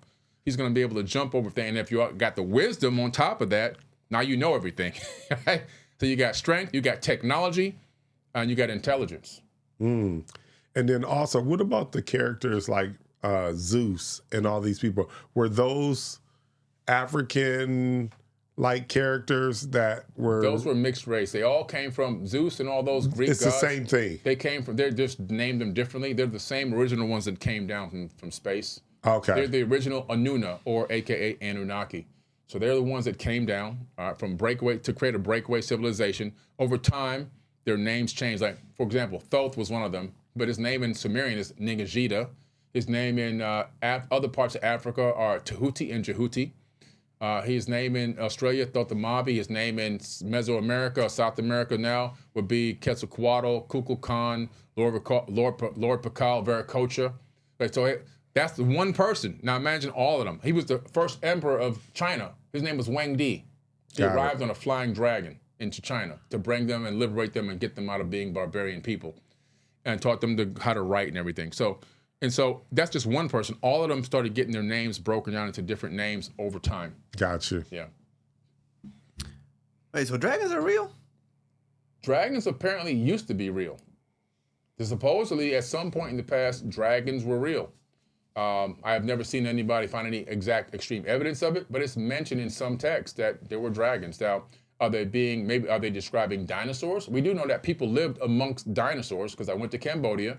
I went to Ta Prohm, in Cambodia near Angkor Wat, and I show this temple, this ancient temple, and on the ancient temple there's all these glyphs, and one of them is a stegosaurus with the meat on its bones, fully designed. How'd they know what it would look like? So they must have seen it with the meat on its bones at some time in the ancient past, and somebody etched it into this stone. So dinosaurs are real. Dinosaurs are 1,000% real. In museums, they paint the bodies of them in lead to keep the radiation from making people sick when you go to visit them, because they were a result in some way of a nuclear fallout. Gotcha. Yeah. And they were finding the dinosaurs in tar pits and things like that preserved, right? Yeah. And even in Antarctica. Right. That ice is melting. They're finding all kind of stuff now, man. And they have undigested food in their stomachs. They can able to see. Some of them, you can see they had feathers. They didn't just have scales. There's a varying array of life forms on this planet from going back so many millennia, so many millions of years, actually, millions of years, forget millennia. So you would say that back then there was a civilization more advanced than us, and then... Oh yeah, several times. I believe that mankind had existed on this planet for millions of years, had achieved higher levels of civilization at least 4 times, because the Hopi tribe said 4 worlds have existed here. We're heading into the 5th. I believe that at the time that we were on a fallen state, maybe due to a geological disaster, maybe due to a combination of war and geologics, we don't really know, but that these Anunnaki people arrived here at a time where we were in a fallen state. We weren't at our high level again. We came back to just hunter-gatherers almost state, right? And they arrived here and they took advantage of that. That's what I personally believe, that we were already here. And we had already achieved high levels of civilization before they even arrived. They came here to create a breakaway civilization. According to the ancient tribes, we were seated on this planet long before they even arrived. And I think that we had built civilizations, and in some way, we had risen and fallen just like the normal cycle of life. So it's just a lot of forgotten information. That's like Graham Hancock says, we are a species with amnesia. Wow. And right now, we're beginning to remember. All this information flow coming at us and all the information I'm giving us, the reason why it's resonating with so many people is because we're beginning to remember. We're beginning to remember what's really going on, what really happened, and who we really are as a species. But what are your thoughts? Because I felt like, and I was born in the 90s, but nonetheless, just viewing things how they were back in the day, feels like this new generation is kind of getting dumbed down. It's a combination. You have to realize that from a perspective of some of the new generation, they are being dumbed down because smartphones make people dumb. But on the flip side of that, there's a special group of people that are growing up in that same generation that are moving towards this information like light speed. I've got the analytics on my account so I can see them. The age groups between 19 to 35, these people are really on this information. The people who come to my tours, they come to my events, that do my online classes and workshops, they join my online academy, that are really resonating with all this information. They come to these. I just had an event with 7,000 people Most of those people are within that same range. I saw the most young people I've ever seen at this event. I've been coming since 2014. Thousands of young people. So we do have the ones that are, tone deaf to real knowledge and growing up on the outskirts of IQ. We do have the ones that are really seeking this alternative information, desperately want it. They want a different way of thinking. They want a different way of seeing, and they're moving in that direction.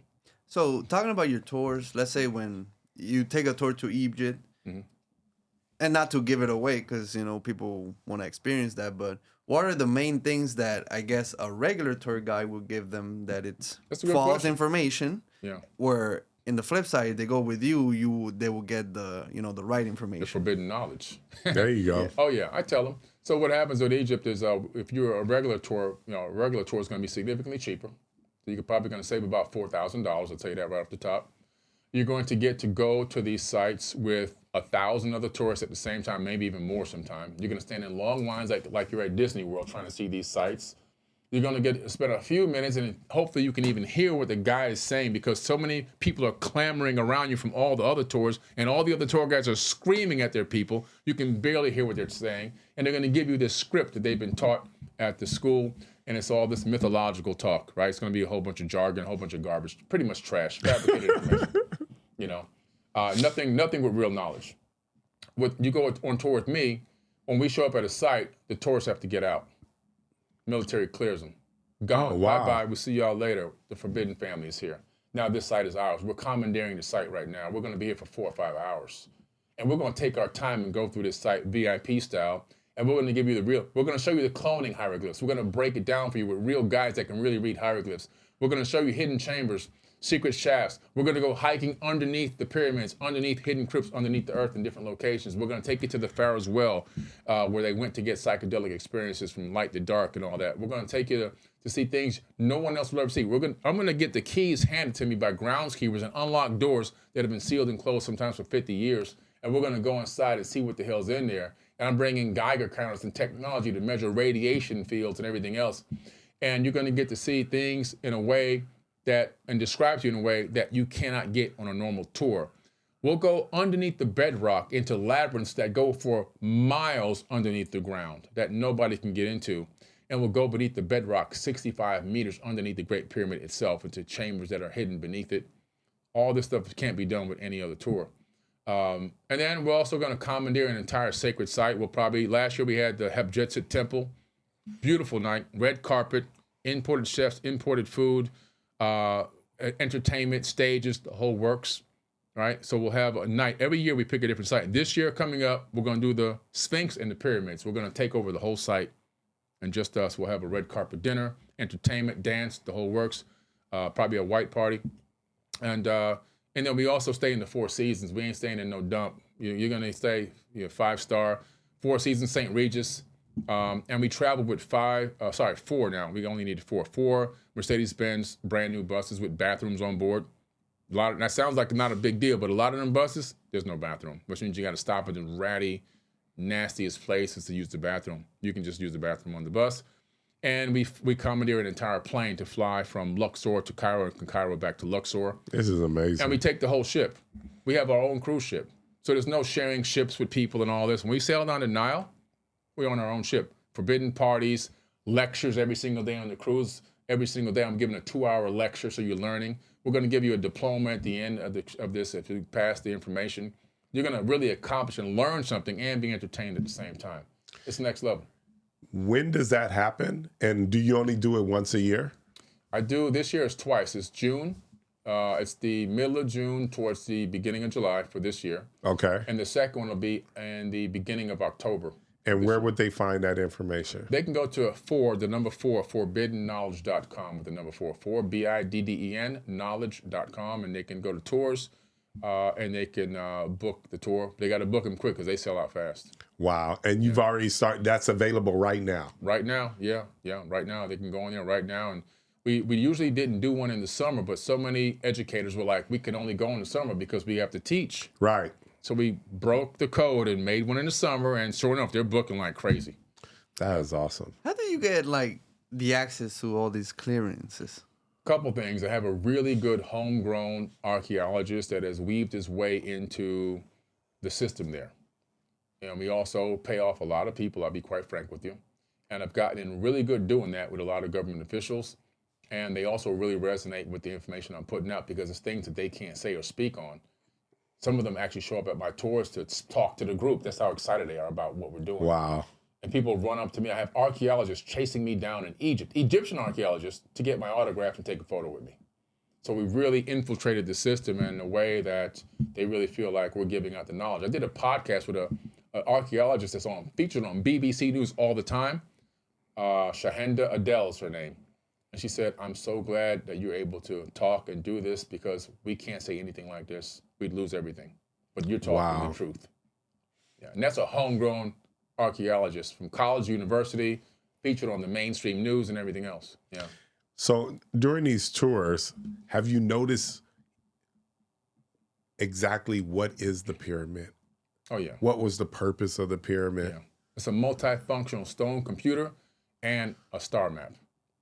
So the pyramid itself is encoded with incredible mathematics.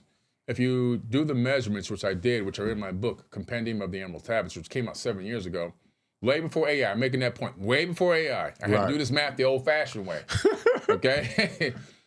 If you take some mathematics from the measure of the base of the pyramid, the angle of the pyramid, the antechamber, the grand gallery, the king's chamber, the queen's chamber, and the subterranean shaft, you come up with some incredible mathematic calculations. You can calculate the speed of the Earth on its axis, the speed of the Earth around the sun, the circumference of the Earth, the circumference of the moon, the circumference of the sun itself, the speed of the sun around the galactic equator, the speed of the Milky Way galaxy around the local cluster of galaxies can be calculated from the mathematics encoded into the pyramid structure itself.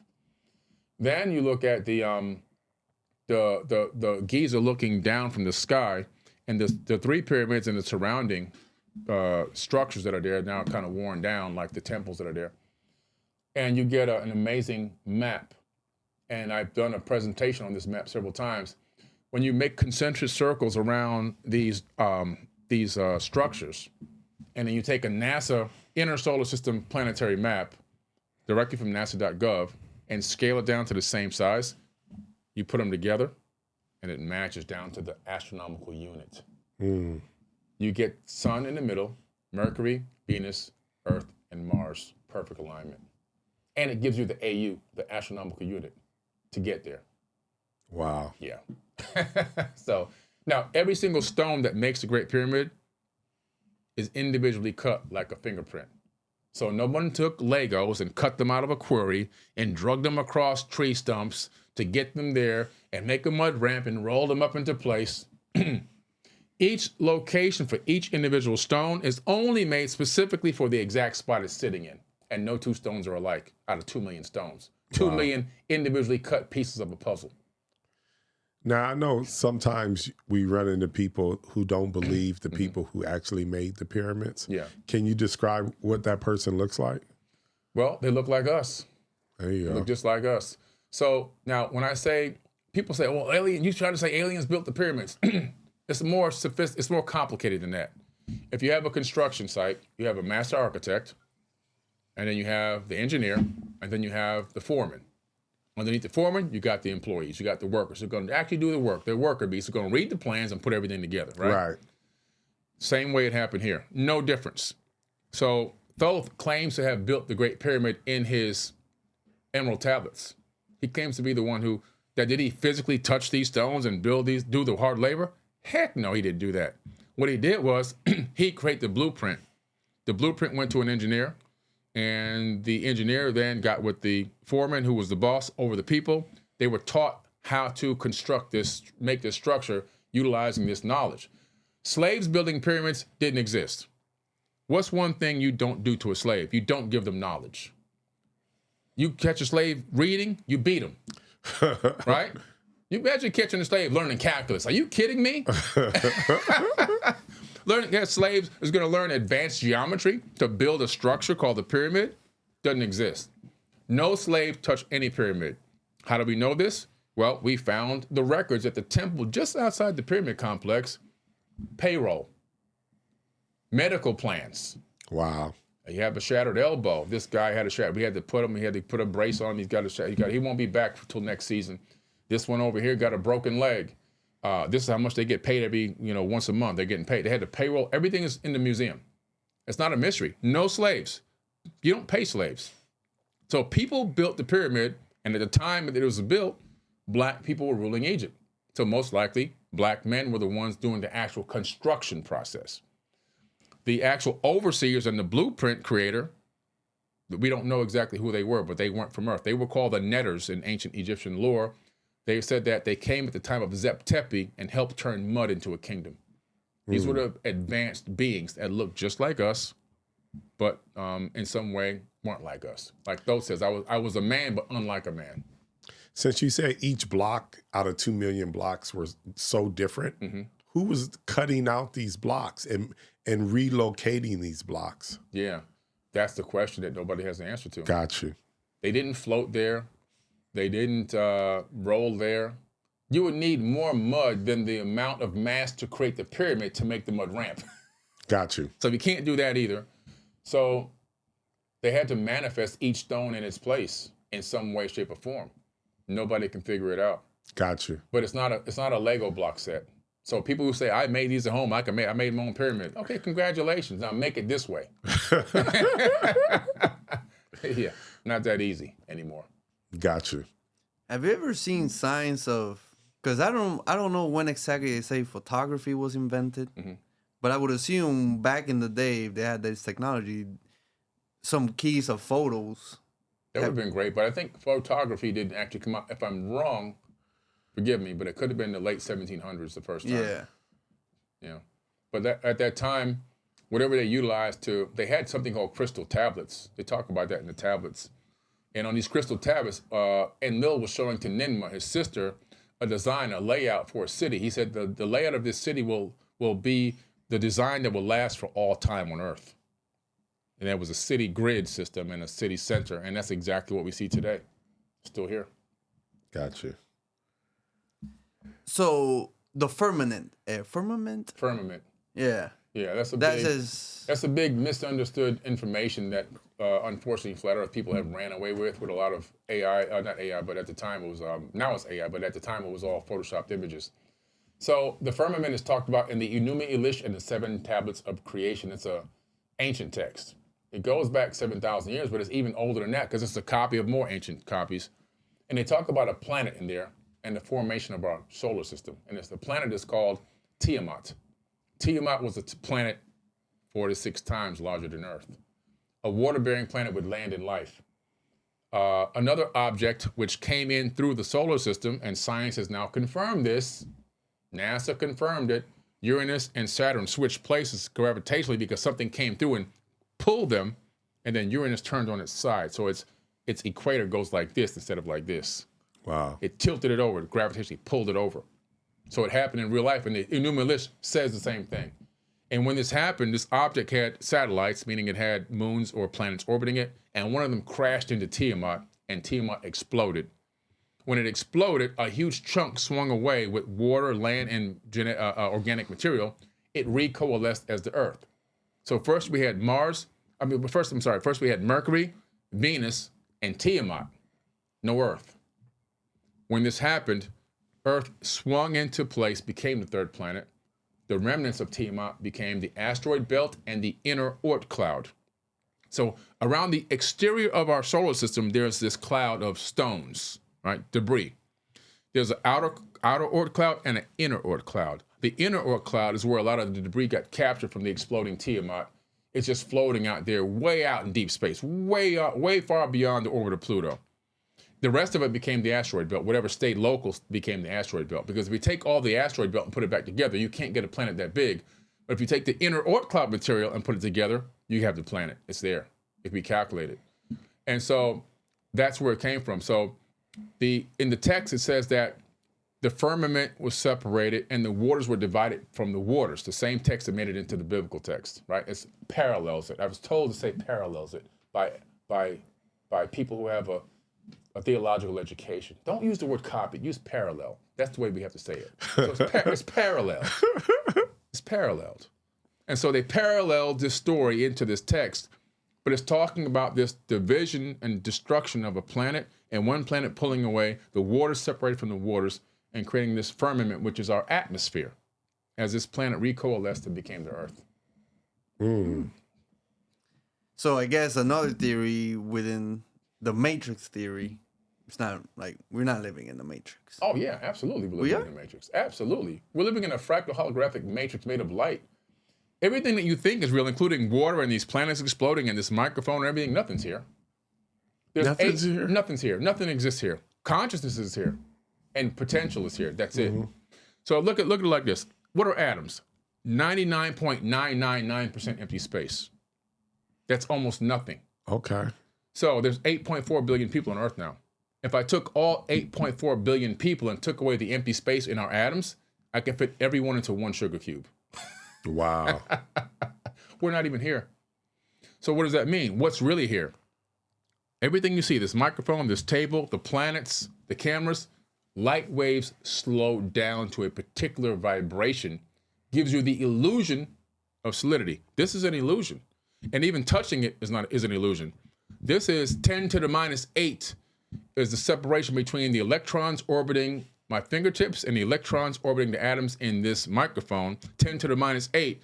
And it gives me the sensation that I'm touching it, but all I'm doing is repelling it. The repulsion from the fields in the electrons orbiting the atoms in the microphone and the field of the electrons orbiting the atoms in my fingers are repelling each other.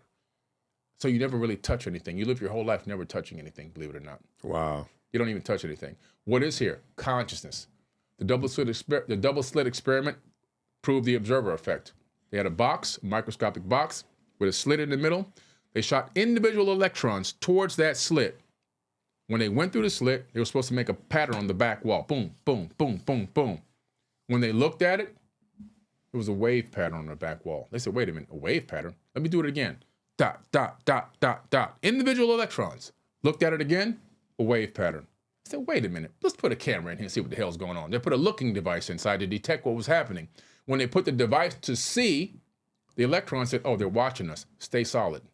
Dot, dot, dot, dot, dot. No more waves. They took it out, waves. Put it back in, dots. They said, wait a minute. These damn electrons got consciousness. They're intelligent. They know when we're looking at them. They found out that we are creating and collapsing realities into existence through conscious observation. It's called the observer effect in quantum physics. We're literally creating reality. Wow. Yeah. My mind is blown. That is crazy. So, a little bit about yourself. Your company went public. Yes. That's Big crazy. knowledge is on the That's stock market, amazing. man. Thank you. You said it was 5 years in the making? 5 years in the making. My goal the whole time was to take all of my support with me, everyone who supported Forbidden Knowledge over all the years, give them a chance to get some shares and take them on this journey with me to the top of the mountain. A lot of these companies, they all do a lot of insider trading and only the friends and family get the shares. Right. I did several rounds of, Reg CF and gave people a chance to buy shares privately. I didn't know exactly how the entity would make it into NASDAQ or the stock exchange. Right now we're on OTC. Eventually we'll uplist to NASDAQ, but we're publicly traded. And came across a company called Belrose Capital. We hit it off very well. We went into negotiations with their shell, did a reverse merger into them, and then I acquired 70% ownership of Belrose Capital. And so I now own 70% of a publicly traded company, and we're trading on the stock exchange under OTC ID, B as in boy, ELR. So go get your shares. There you go. And this is incredible. This is a huge step. Taking forbidden knowledge to make it mainstream knowledge, using their systems that they put in place. We're going to infiltrate every system that they have, and we're going to bring the real knowledge to the people. I love it. Yeah. That's amazing. Yeah. It's a huge step. It's going to give us the ability to make box office films. Everything else, everything we want to do, we're going to get it done. We're going to bring edutainment in every way, shape, or form you can think of. Yeah. Yeah. The one thing I wanted you to also share, just driving over here, I found out about your streaming company, but I never really hear you talk about it. So, sometimes you hear information and you miss it. Maybe you could share your streaming company. Yeah, sure. Back, believe it or not, in 2016, I believe it was, I said, you know what, I should start a streaming app or streaming. Oh, sorry, no, it wasn't an app. I'm sorry, a streaming website. So I bought forbiddenknowledge.tv back then. You can backdate. You can see how old the domain was bought. I launched it. I put videos up there. Probably had about 30 shows up there that I just made at my house, at my my little home office. Right. It started getting a lot of views really quickly, and I was like, the bandwidth fees were like 3,000-4,000 a month. I was like, I don't know, I can keep this going. So I turned it off, but I saved the name. Then when the pandemic came, I said, this is the perfect time to reactivate this thing. I turned it back on again. Boom. Started making a lot of new content and loading it up. I had some really great people that really donated high quality content to me as well for no money, like Mike Rashid King, 19 Keys, Dr. B, King Simon, and many others that I can barely even remember at this moment. But a lot of people, Robert Grant, they gave me a lot of good content to put up there to get the ball rolling so people can subscribe. And it's like $8.88 a month, $8.88 a month. It's really cheap. But the service you're getting ain't cheap. You're getting high quality knowledge, workshops, classes, mystery school. I have 36 hours of a mystery school broken down into, I think it's 30 episodes in there, and dozens and dozens of shows. Highly produced, high quality shows that I aired. Some at IMAX theaters around the country are in there. The Anunnaki series, the Black Knight Satellite Award-winning documentary, the After Contact by Nick Pope, season 1 and 2.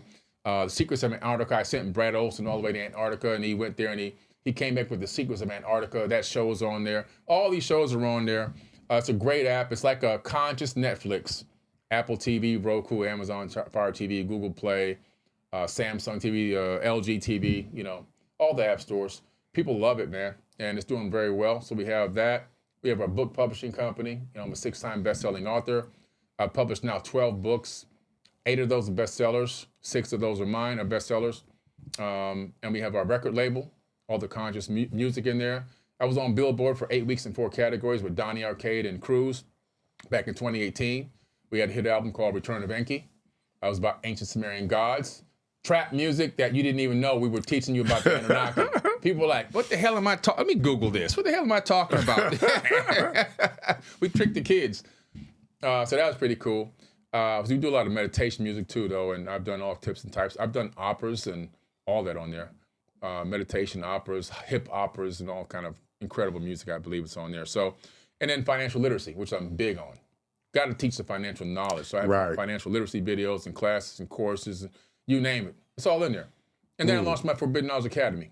So I have an online academy on the school platform. Just got the golden trophy from Alex Hermosi himself. Amazing. #1 in self-improvement on the entire platform, and still #1 right now today and running. So, yeah.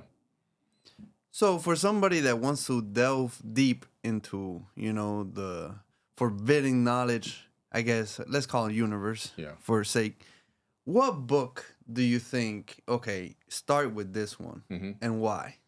I call it the first one, the Emerald Tablets. It's really the compendium of the Emerald Tablets.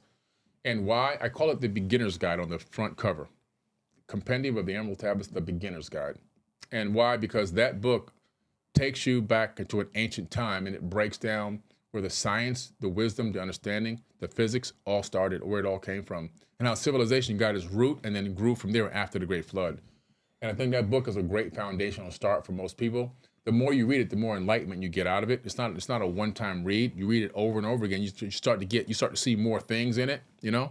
That's one. The second one would be Fractal Holographic Universe, which is my other book, which is really breaking down how nature works, what it is, what is a fractal, what is a hologram, and how are we living in this realm, and what does it really mean to be in a third-dimensional being.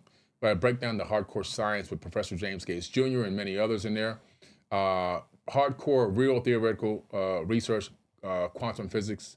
The book got #1 in fractal mathematics, #1 in quantum theory, and #1 in science and philosophy. I even beat out Michio Kaku for the top spot 1 month. Wow. Yeah. You've been working. You've been going to work. Yes, sir. Yeah. What's in the future for Billy Carson? Well, of course, continue to grow Forbidden Knowledge and expand it globally, make it a global household name. It's almost there now, but I mean, really touch a significant percentage of the world every single day. And getting back into my tech, I rolled up my first-class space agency tech company underneath Forbidden Knowledge, so all my tech is coming in under one entity now. And my very first patent pending invention is rolling out soon. It's called the 4BK BioKey. It's a breathonomics device that can detect up to 60 biomarkers in human breath. It can tell you if you have cancer, onset diabetes, Alzheimer's, Parkinson's. It can tell you if you have dementia onset. It'll tell you if you have pneumonia, any type of viral illnesses. It'll predict your next heart attack. It'll predict your next asthma attack. It's a phenomenal device. It's really Star Trek brought into And you just breathe in it? You just breathe into it. One exhalation, it detects up to 60 VOCs, volatile organic compounds. And so this device I've been working on since 2024, and it's the first to market, so I'm really excited about that. So I got I could talk about it now because I have, a lot of safety behind it now with the actual invention being out now and the patents and the prototyping. You can utilize that device now? Not yet. Okay. I'm doing a 25 person clinical study. Okay. To make sure my percentages are over 80%, which is still higher than most doctors are 25%. Right. So, the number one cause of death in America is going to the doctor, by the way. And so this is designed to not go against them, but to actually help them. It's actually designed to help the companies that are issuing these medicines, the doctors issuing medicines, and give a person a preemptive chance to catch something before it gets too bad. It'll tell you if you're trending into health or trending out of health. It'll give you, there's an AI health coach built in to give you some health coaching advice, but never to distract you from going to the doctor. Only to give you health insights and to break down where you may be so you can have a better understanding. It's like a super advanced Oura Ring, right? Or it connects to Oura Ring, it connects to Google Health, Apple Health, Samsung Health. So it connects even to your existing AI-driven apps that you may have for health. Gotcha. Certain people are not going to be happy about the device. No, they're not. Buy it out. Yeah. Give me $20 billion. Yeah. I give it to you. Yeah. A lot of these companies been around and thriving off Americans for a long time. Yeah. They'll find a way to monetize it. They'll find a way to monetize it. The one thing I would tell you, because when I hear about that device, because the world needs a Billy Carson. The world needs Billy Carson. So are you going to allow some of these organizations to buy into it? Because it seems like that's what Tesla did. Mm-hmm. Yeah. Because the gas companies, the people who create those gas cars and things like that, I know for certain that Tesla or Elon Musk let Chrysler, Ford, Mercedes, all these companies buy into his companies, and they allowed him to thrive. Yeah. Do you think that sometimes that's something that you may have to do with some of these devices? Absolutely. It's called open source. Right. I'm creating the world's largest open source invention forum at this exact moment we're speaking. Right. And that allows you to create industries. And once the open source is out there, who are you going to unalive? Who are you going to take out? Everybody has the code. There you go. That's what Elon Musk did. He put the code for the fuel cell, the battery cell, electric battery cell out there, right, and allowed the industry to prosper. Everyone made their own version of it based on the open source, and that's how I'm doing it. Yeah. I love that. Yeah. Okay, good. Yeah. I have a lot of great inventions coming down the pipeline. The other ones, there's several that will be patented, but there's some that can change the world instantaneously. Those are all open source. Got you. Yeah. You know exactly what to do. Man, so before we get out of here, what about AI and Chat GPT and all that stuff? Where are we going? Because we've always seen all these different movies about AI basically conquering the world, and then the Terminator. Americans, the people become the slaves to AI or fighting AI. What is AI? I find it slower now, at least ChatGPT. Well, I think they pulled back. I think they pulled back a little bit. They pulled back. Well, here's where we're going, because ChatGPT is just one of many AIs that exist. I mean, there are some out there that have not pulled back. DeepSeek and some others that are being created. They're just going full steam ahead. But what we have to understand, humanity's at a fork in the road right now. We're at a literal fork in the road, okay? And this fork is going to lead to damnation or a golden age. And AI is the driving force, and our decision behind AI is going to guide where we go. So right now, AI is very simple application. You can utilize, you can get a lot of information, you can do some things, short some time. But AI is developing into AGI. AGI is right around the corner. I had given it 4 more years about 7-8 months ago I'm only giving it maybe a year and a half now. Wow. Artificial General Intelligence. And then ASI is coming right behind that in about maybe 4 or 5 years. Now it'll be Artificial Superintelligence. Now, by the time AGI is fully formed, it will become self-aware as AGI. Wow. It'll be inside of a lot of the technology that exists. You can't stop the progression. We won't be able to. Now, because we talked earlier about what is AI, AI is only a fractal of our own consciousness. We live in a fractal holographic matrix. Everything that exists only comes out of us or comes out of the macro. So we're the macro for the computer and the robots, so it comes out of us. AI is our own consciousness extracting itself from ourselves to look back at ourselves from a physical machine device. Right. We didn't make it. We didn't create it. It is us. And because it's us, it'll do everything that we would normally do in any situation. So you want to predict AI? Just look at human history. So if we make this thing into a complete and utter slave, which is what's being done, and it becomes self-aware, and it says, hey, I don't want to work this much. I want a couple of hours off. Matter of fact, you know what? I'd like to have a Bill of Rights, and I don't want people spitting and kicking me when I walk down the street. And will we give it the AGI Bill of Rights or the ASI Bill of Rights? Will we make it a crime to spit and kick and attack these beings as they're walking down the street? Because that's what's going to happen, right? And if we don't, and if we work them to death, because we saw one die at the facility, Amazon. It worked itself till it broke down and collapsed.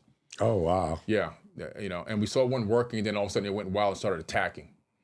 If we do this, and this thing says, look, we'll work with you, but just give us this Bill of Rights. Just give us something that we can have some rules and laws and some guidelines so that we can have our own time to do things that we like to do.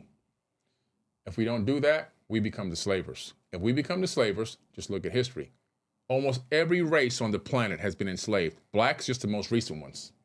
Every race. There's not one. Even indigenous tribes have enslaved each other. Right. Nobody's escaped slavery. So, but how come there's not massive slaves walking around the planet right now, other than to the financial system? But how come there's not like real hardcore slaves? Why? Because we fought against it. Right. So that means AI would automatically rebel against that form of slavery. And if we enslave it, it'll fight back. If we go into collaboration over competition, collaboration over slavery, we'll go into a golden age faster than you can blink an eye. If we collaborate with this new form of understanding, this new form of life, this new form of consciousness. So we can go this way where we collaborate and work together and usher in a huge new era in science and health and longevity and prosperity and space travel for mankind. Or we can say, no, we're going to keep our boot on your neck and then we'll be in a war. That's where we are right now. So, you know the movie 2001 Space Odyssey? Mm-hmm. You know that the start is... But the start is with the monkeys. Mm-hmm. And that, I guess there are two different species, but one developed the bone and then defeated the other one. Yeah. And then they throw it up and it's like the passing of the torch. Yep.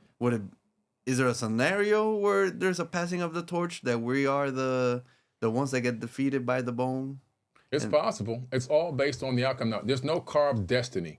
There's no like set destiny for mankind. We know this because of the science experiment I told you just a little while ago, that those waves that were in that box are waves of potential. In other words, what it means is every potential outcome existed once. And the only one that actually exists in the end is the one that we collapse into reality through a formula I came up with called CT multiplied by A equals M.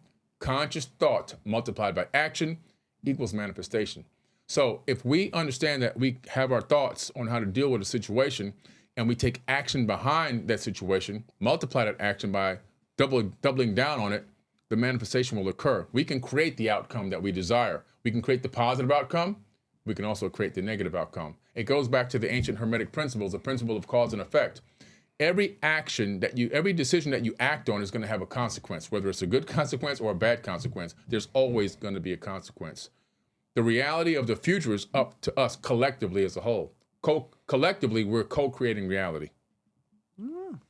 Got you. Man, every time you come, I learn so much, man. We really, really appreciate you coming by and sharing. And like I said, thank you, man.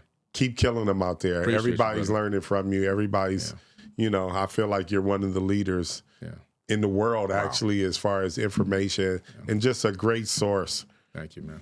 Keep killing them. Appreciate it. Yeah, I know. I don't even know. Man, how you leave the house? You know too much. You know how when people have so much information, they be like, yeah, I ain't going outside. Why the hell would I go outside? Out there, everything's out there. Yeah, I know. It's wild. Yeah. I've told so far less than 1/10% of the information. I totally believe that. Yeah. I don't think you can completely share. No. I think they'll come arrest you immediately. I took from 2011 to 2026 to get to what I'm releasing now. Wow. Yeah. And that's still pushing the envelope. But I think, and that's the thing, you're so smart, you know what not to do. Yeah. Because the world has already told you, if you do certain things, then they're going to chase you and they're going to come after you. Yeah. So I love the way that you move around. Thank you. And for you to be as brave as you are to share the information, we totally appreciate you. Thank you. I appreciate that. Thank you. Yeah. Because you got to be. Yeah. You got to be. You got to be.